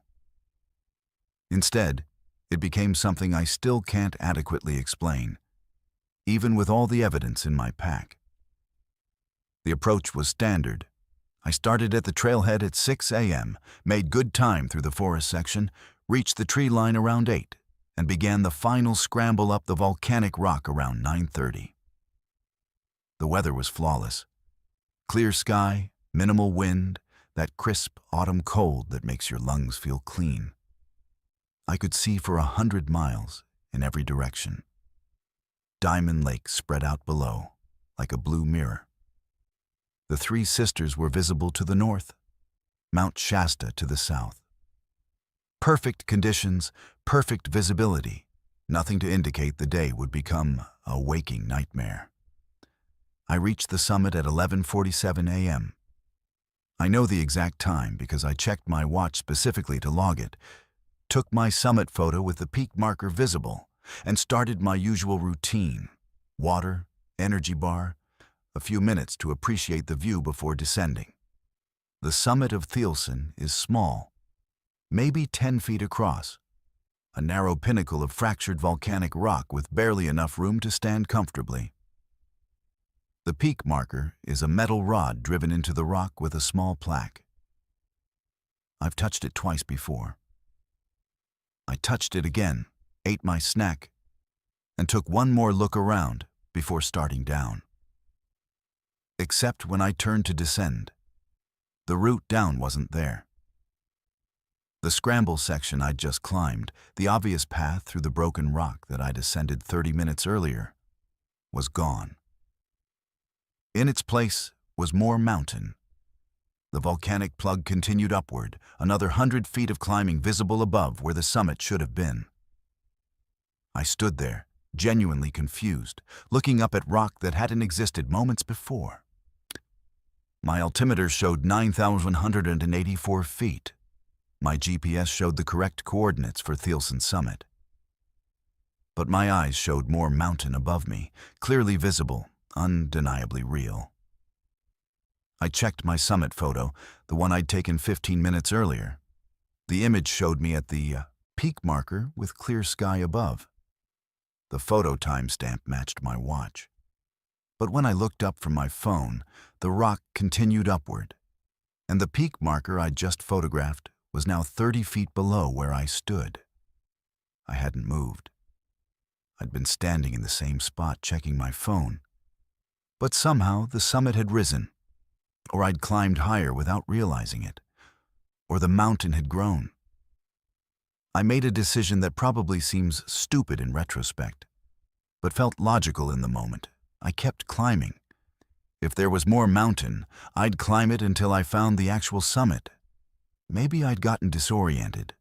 Maybe I'd reached a false peak and my GPS was glitching. Mountains don't spontaneously grow, so there had to be a rational explanation.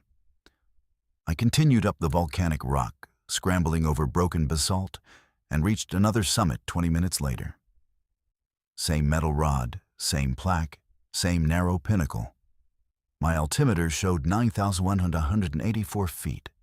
My GPS showed correct coordinates. I took another summit photo. Then I turned around and saw more mountain above me.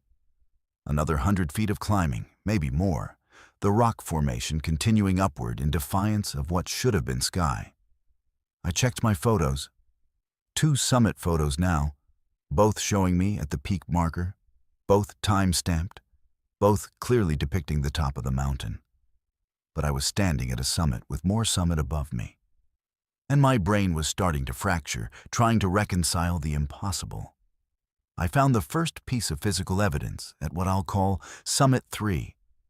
Lying on the rock near the peak marker was an energy bar wrapper. The same brand I'd eaten at Summit 1, the same flavor. I checked my pack. My wrapper was still there, tucked in the side pocket where I always put trash. But here was an identical wrapper, wind-worn and slightly faded like it had been here for days. My name was on it. I write my name on my food packaging, a habit from years of group expeditions. This was my wrapper, from a bar I'd eaten an hour ago, aged by exposure it shouldn't have had. Summit 4, which I reached around 2 p.m. according to my watch, had more evidence. Multiple energy bar wrappers, all with my name, all in various states of decay. A broken piece of my trekking pole, the pole that was still intact in my hand. And a boot print in a patch of volcanic ash that matched my boots exactly, but weathered, partially filled with debris like it had been there for weeks or months. I took photos of everything, collected some of the wrappers, then kept climbing because descending wasn't an option I could find. Every time I turned around, the route down was gone, replaced by the mountain continuing below me farther than it should, down into valleys I hadn't climbed through. At Summit 5, I found my pack. Not a similar pack, my exact pack. Same brand, same modifications, same repairs I'd made to the shoulder strap. It was lying next to the peak marker, empty, fabric degraded by weather. Inside the main compartment was my ID, my credit cards, my car keys. I checked my own pack. Everything was still there. I was wearing my pack, holding my keys, but here they were again, duplicated, aged, abandoned. That's when I understood. The mountain wasn't growing. I wasn't climbing higher. I was climbing through repetitions of the same summit, each one representing a version of me that had kept climbing, that had reached this same point and continued upward. The evidence was layered proof. The more I climbed, the more versions of myself I found, spread across impossible iterations of the same peak. And if I kept going, I'd find more. Maybe dozens more. Maybe infinite copies of this summit, each one containing remnants of the Callan, who'd climbed through it and kept going up into whatever came next. My altimeter had never changed from 9,184 feet. My GPS coordinates remained constant. According to my instruments, I'd never left the summit. I'd been standing at 9,184 feet for over 4 hours, but I'd climbed at least 500 vertical feet through 5 distinct summits, each one identical, each one proving I'd been there before despite this being my first time experiencing it. I sat down at Summit 5, surrounded by versions of my own gear in various states of decay, and tried to think. The sun was dropping toward the horizon, and I did not want to be on this mountain after dark. Not when every summit led to another summit, when every descent route vanished, when the mountain had apparently trapped me in a loop of my own climbing. I pulled out everything from my pack, took inventory. My gear was all present, all functional. I had enough water for another hour, enough food for a day if I rationed. My phone was nearly dead, but I'd taken dozens of photos documenting the impossibility.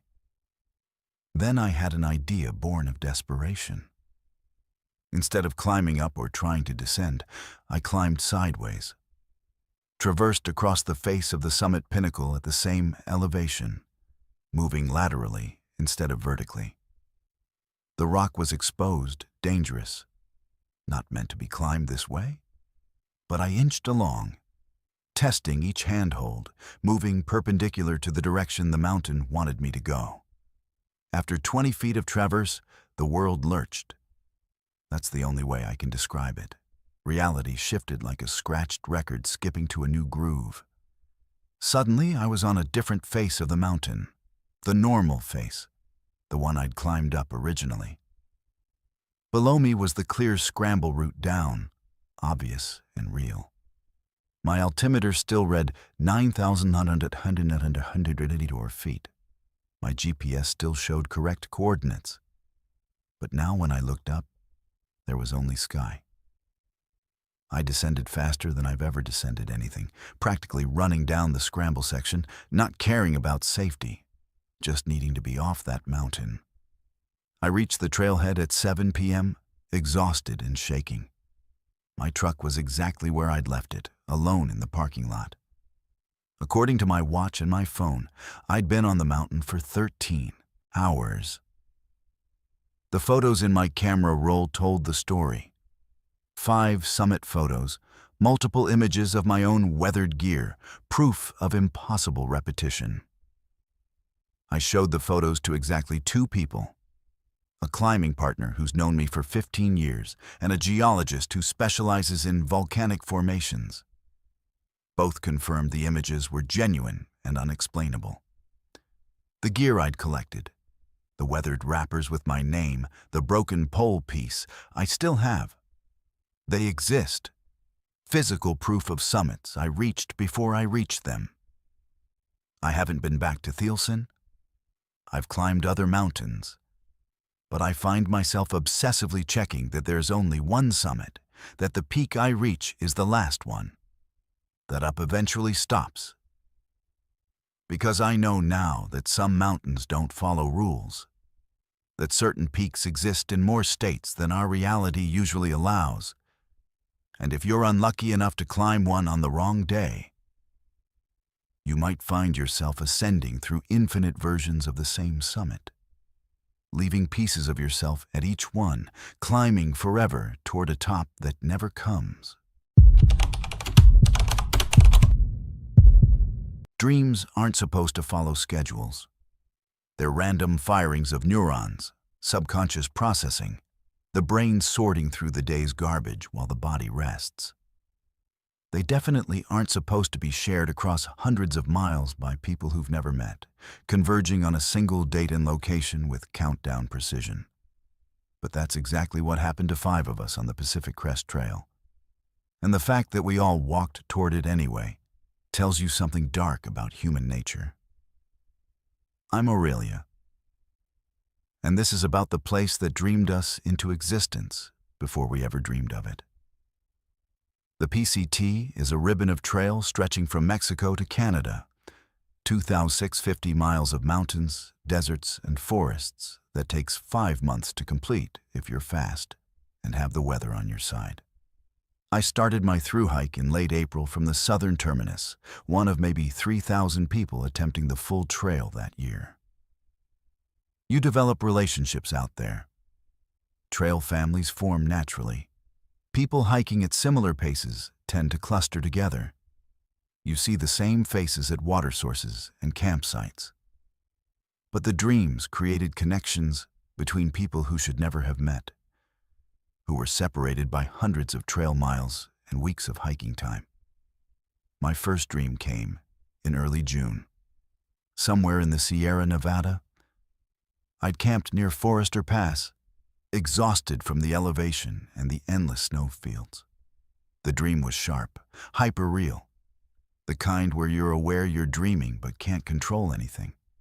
I was standing on a trail I didn't recognize, surrounded by old-growth forest, thick moss covering everything. There was a specific tree ahead, a Douglas fir with a massive burl on its trunk, shaped vaguely like a human face. And there was sound. Not music, not quite voices, but something that made my teeth ache and my stomach turn.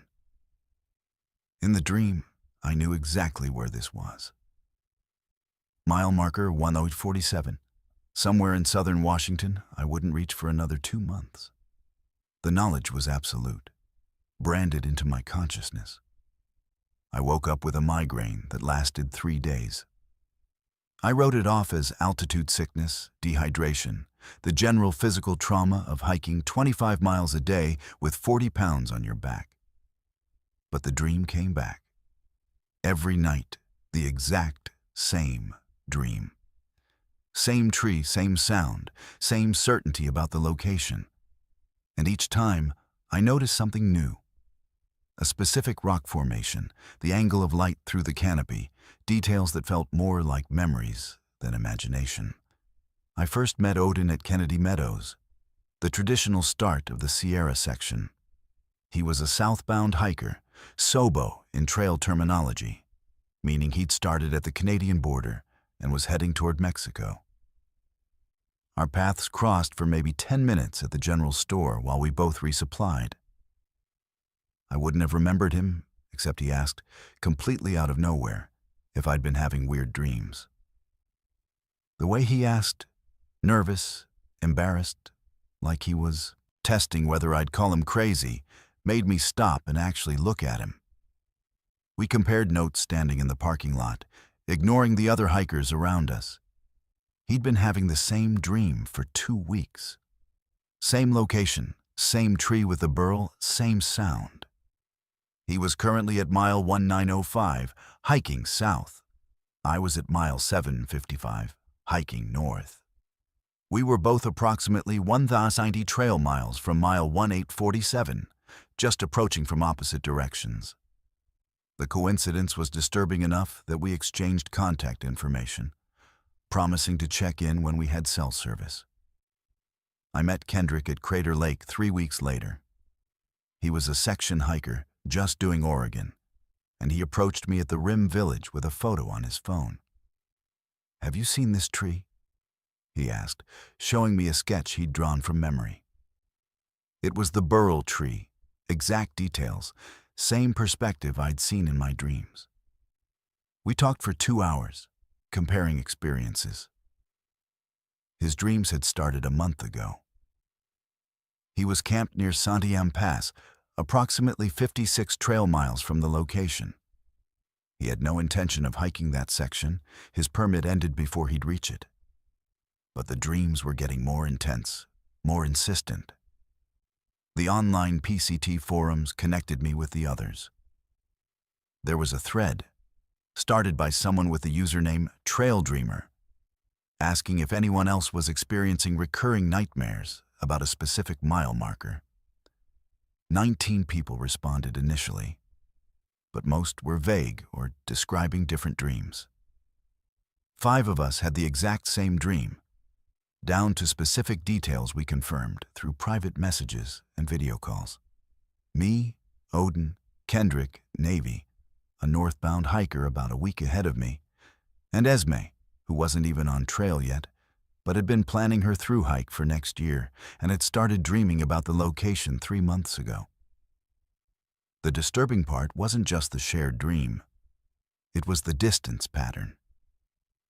Each of us, when the dream started, was exactly 56 miles from mile marker 1008-47.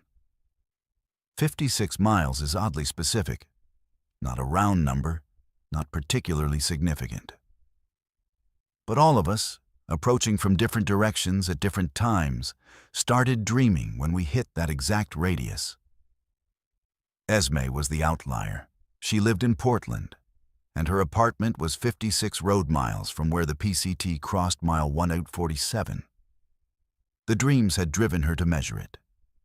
We made a pact, the 5 of us, to reach the location on the same day. It took coordination. I had to speed up my hiking pace, Odin had to slow down, Kendrick had to extend his permit, and Esme had to drive out. But we all felt compelled, pulled toward that spot with an urgency that overrode common sense. Navy was already close and agreed to wait. We picked September 23rd, a date that appeared in our dreams, though none of us could explain how we knew it was significant. The dreams changed as we got closer. They became longer, more detailed, more insistent. I started seeing other hikers in the dream, shadowy figures I couldn't quite make out. The sound grew louder, evolved into something that felt like words, like being spoken to in a language I almost understood. I'd wake up with nosebleeds, with my hands cramped like I'd been gripping something. Other hikers started commenting that I looked sick, haunted, and I probably did. I'd lost 15 pounds beyond the normal trail weight loss, stopped sleeping more than 3 or 4 hours a night. By mid-September, I was hiking 30-mile days, pushing my body past reasonable limits, driven by a need I couldn't articulate. The dreams now included a countdown. I'd see the tree, hear the sound, and know exactly how many days remained until September 23rd. It appeared as a number carved into bark, written in morning dew, spelled out in fallen needles. The countdown was everywhere in the dreamscape. I reached mile marker 18847 on September 22nd, a day early, and made camp a quarter mile south. Navy was already there, looking as wrecked as I felt. We didn't talk much that first evening, just acknowledged each other with nods and set up our tents in silence. The forest felt wrong, oppressive in a way that had nothing to do with weather or terrain. The normal sounds, birds, insects, wind, were muted, distant, like we were inside a bubble of dead air. Odin arrived at dawn on the 23rd. Kendrick showed up around noon, and Esme parked at the nearest Forest Service road and hiked in, reaching us around 2 p.m.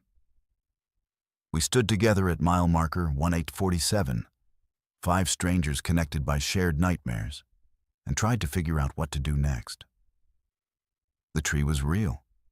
The massive Douglas fir with the burl shaped like a face, exactly as we'd all seen it. The clearing was real. Everything matched our dreams with precision that eliminated any possibility of coincidence. The sound started at 3:47 p.m. We all heard it simultaneously, that same droning hum from the dreams, but louder, more physical, vibrating through our bones. It came from everywhere and nowhere, emanating from the forest itself. Navy started crying, Esme grabbed my arm hard enough to bruise, and Kendrick actually stepped backward like he was going to run. But Odin walked forward, toward the tree, and the rest of us followed, because what else could we do? We'd come all this way, walked hundreds of miles, arranged our entire lives around reaching this moment. The tree burl was moving, not growing, not shifting in wind, moving like a mouth, like the face carved into the wood was trying to speak. The sound intensified, resolved into syllables, into words we didn't recognize but somehow understood. It was speaking our names, all 5 of them, calling us forward, thanking us for coming. And then it showed us why. The tree opened. The burls split down the middle, revealing darkness inside. And in that darkness were more of us. Versions of the 5 of us, dozens of copies standing in rows, all facing outward. They were us, but wrong. Their expressions empty, their movements synchronized, and they were all slowly walking forward, emerging from inside the tree into our reality. The first version of me that stepped out looked at me with my own eyes and said, "Your turn inside." I don't remember running. None of us do. We came back to awareness scattered along the trail, separated by miles, all of us running blindly until our bodies gave out. I ended up 7 miles south, collapsed on the trail, found by another hiker who thought I'd been attacked by a bear based on how I looked. The others had similar experiences: blind panic, dissociative fugue, the primal need to get away. We never went back. The 4 of us who were on trail either skipped that section or quit entirely. Esme never started her through hike. We stay in contact, check in every few weeks, and none of us have had the dream since that day. But we all have the same waking nightmare now, wondering about those versions of ourselves we saw, wondering if they're still emerging from that tree. If they're walking among people who don't know their copies? If somewhere there's another me living my life while I try to forget that some places don't just call to you. They make you, dream you into existence, and need you to complete something we were never supposed to understand.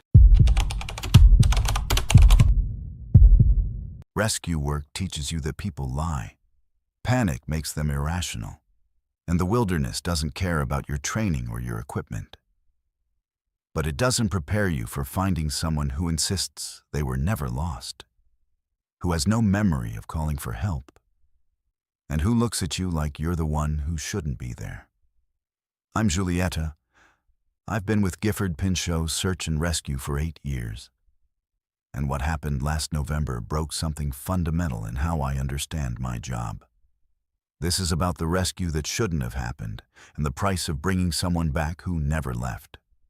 The call came in at 4:37 p.m. on a Wednesday, already getting dark, temperature dropping into the 20s. A distress signal from a personal locator beacon, GPS coordinates putting the hiker approximately 9 miles into the backcountry near Tucklock Lake. Standard protocol. We mobilized a 4-person team, myself as lead, with Moshe, Brantley, and Ronan handling support, navigation, and medical respectively. The coordinates were in a section of forest we knew well. Moderate terrain, nothing particularly dangerous if you stayed on trail. The concerning part was the timing. No one should have been that far in with darkness coming and a storm front predicted overnight. We reached the trailhead by 5:15 p.m. and moved fast. Headlamps cutting through the early evening gloom, following the coordinates with military precision. Search and rescue is about speed and efficiency when someone's in trouble. Every minute counts when you're dealing with exposure, injury, or panic. We covered the 9 miles in just under 2 hours, good time considering the terrain and failing light, and reached the coordinates at 7:03 p.m. We found her sitting on a fallen log, no visible distress, no obvious injury, looking annoyed more than anything. Mid-30s, decent gear, adequate clothing for the conditions. Her name was Heidi, according to the ID we checked, after she refused to provide it. The first thing she said when we approached, announced ourselves as search and rescue, and asked if she was okay was, "Why are you here? I didn't call anyone."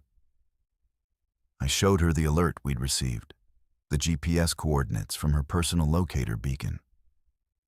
She stared at me like I was speaking another language.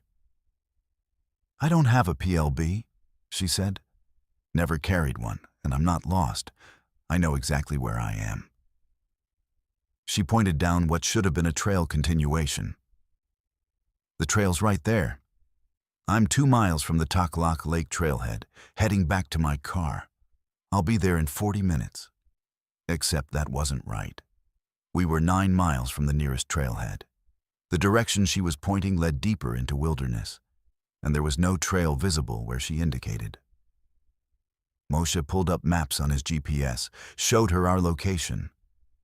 She looked at the screen, looked at us, and her expression shifted from annoyance to something approaching fear.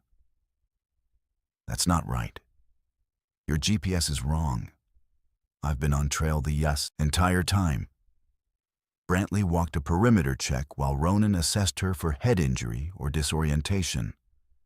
No signs of trauma, pupils reactive, answers coherent, except for the fundamental disagreement about where she was and how she got there. Her gear was in good condition, her water supply adequate, her phone dead, but that wasn't unusual in the backcountry.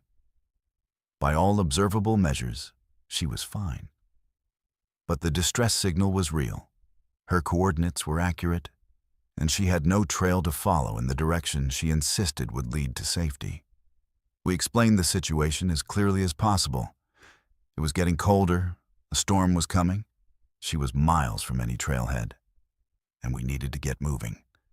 She resisted, kept insisting we were wrong, that her car was close, that she didn't need rescue. This isn't unusual in disoriented subjects. The brain tries to maintain its version of reality even when presented with contradicting evidence. But something about her certainty was different. More absolute, like we were the ones experiencing cognitive distortion. We convinced her to come with us by agreeing to walk in the direction she indicated for 10 minutes. If we found a trail or her car, great. If not, she'd trust our navigation and come back to the trailhead with us. She agreed, and we followed her into the forest, off the established trail, into terrain that got progressively rougher. She walked with confidence, following what she clearly perceived as a path, stepping over obstacles that weren't there, making turns around trees as if navigating familiar trail features. After 10 minutes, Moshe called it. "There's no trail. We're an old-growth forest, no markers, no signs of human traffic. We need to turn back." Heidi turned to argue and stopped mid-sentence, staring past us into the darkness. Her face went white. "Where's the trail?" she asked, her voice small now, uncertain. "Where's the trail I was just on?" We brought her back to the GPS coordinates where we'd found her. And that's when things deteriorated. She started insisting she'd never been there before, that we'd walked her in circles, that we were confusing her on purpose. Ronan tried to keep her calm while I radioed base to confirm our extraction plan. The storm was moving in faster than predicted. We had maybe 2 hours before conditions became dangerous, and we needed to move. That's when I saw the second Heidi. Just for a moment, maybe 20 yards away, visible in the sweep of Brantley's headlamp as he adjusted his pack. A woman matching Heidi's description, same jacket, same build, standing at the edge of our light. I called out, my team turned, and the figure was gone. "Did you see that?" I asked. Moshe nodded. Brantley said, "Thought I saw someone, yeah." Heidi, the one with us, started backing away. "That's me," she said. "That was me. I'm there, so how am I here? What did you do?" She was hyperventilating now, panic setting in, and Ronan moved to calm her, but she pushed him away. "I didn't call for rescue. I never called. I was never lost. But I'm there. I saw myself. I'm standing right there." The temperature dropped noticeably, the kind of sudden shift that means weather's turning bad. We needed to extract immediately. But Heidi was becoming combative, insisting she needed to get to the other her, that she couldn't leave without understanding what was happening. I made the call to physically guide her if necessary. We had authority to compel cooperation in life-threatening situations. But as Moshe and Brantley moved to take her arms, she stopped resisting and pointed. The other Heidi was back, closer now, maybe 10 feet away. She looked solid, real, just as confused as the one we'd found. She was saying something, but no sound came out, mouth moving in what looked like our names. Then another Heidi appeared, and another, emerging from the darkness like they'd been there all along waiting to be seen. 5, 6, maybe more, all slight variations, different expressions, different postures, but all identifiably the same person. The Heidi with us screamed. It was raw, primal, the sound of someone's reality breaking apart. The other versions moved closer, surrounding us, and they all had the same expression now. Confusion turning to recognition, turning to horror. They were all reacting to seeing each other, all experiencing the same existential terror simultaneously. Moshe grabbed one arm, Brantley took the other, and I shouted for everyone to move. We ran, dragging Heidi, crashing through underbrush, following the GPS track back toward the trail. Behind us, I could hear footsteps, multiple sets, pacing us. Every time I looked back, there were more of them. A dozen versions of the woman we were rescuing, all following, all reaching toward us. We made it back to the established trail, and the footsteps stopped. I did a head count. 4 team members, 1 subject, everyone accounted for. The versions had stopped at some invisible boundary, and when I shined my light back, they were standing in a line at the edge of darkness, watching us leave. Heidi had stopped screaming and gone completely silent, catatonic, letting us guide her like a sleepwalker. The extraction took 3 hours through worsening weather. Heidi didn't speak, didn't respond to questions, just walked mechanically between Moshe and Brantley. We got her to the trailhead, into a support vehicle, transported to the hospital for evaluation. She was admitted for observation, treated for exposure and shock, and released 2 days later with no memory of the rescue or what happened in the forest. Here's the part that keeps me awake. Her car was at a different trailhead, exactly where she'd said it would be, 2 miles from where she insisted she'd been. Her hiking log showed she'd completed her route, signed out at the trailhead at 4:45 p.m. 8 minutes after we received her distress call. Traffic camera footage confirmed a vehicle matching her registration leaving the area at 5:02 p.m. while we were still en route to rescue her. We rescued someone who was never lost. We brought back a version of Heidi who insists she was on trail, whose alternate self made it safely to her car and went home. The distress signal was real. The GPS coordinates were accurate. But the person we saved shouldn't have needed saving because she was never in danger. Unless there were two of her, or more, scattered across different versions of that trail, and we happened to find the one who got stuck. I still do rescue work, still respond to calls, still follow coordinates into the wilderness. But I check now, more carefully than before, to make sure the person I'm rescuing is the only version of them in the area. Because some rescues have a price, and sometimes bringing someone back means leaving another version behind, still lost, still calling for help that will never come, existing in the gaps where reality splits and search and rescue protocols have no procedures. If these stories have left you unsettled, if you're lying awake wondering what lurks in the forests of the Pacific Northwest, then you're exactly where you need to be. These aren't just tales. They're warnings, documentations of the impossible, reminders that the wilderness holds secrets we're only beginning to understand. Join our community of horror seekers at Verified Fears, where we explore the true tales that keep you looking over your shoulder and questioning what's real. Subscribe, and never miss a haunting story from the places where nature and nightmare converge.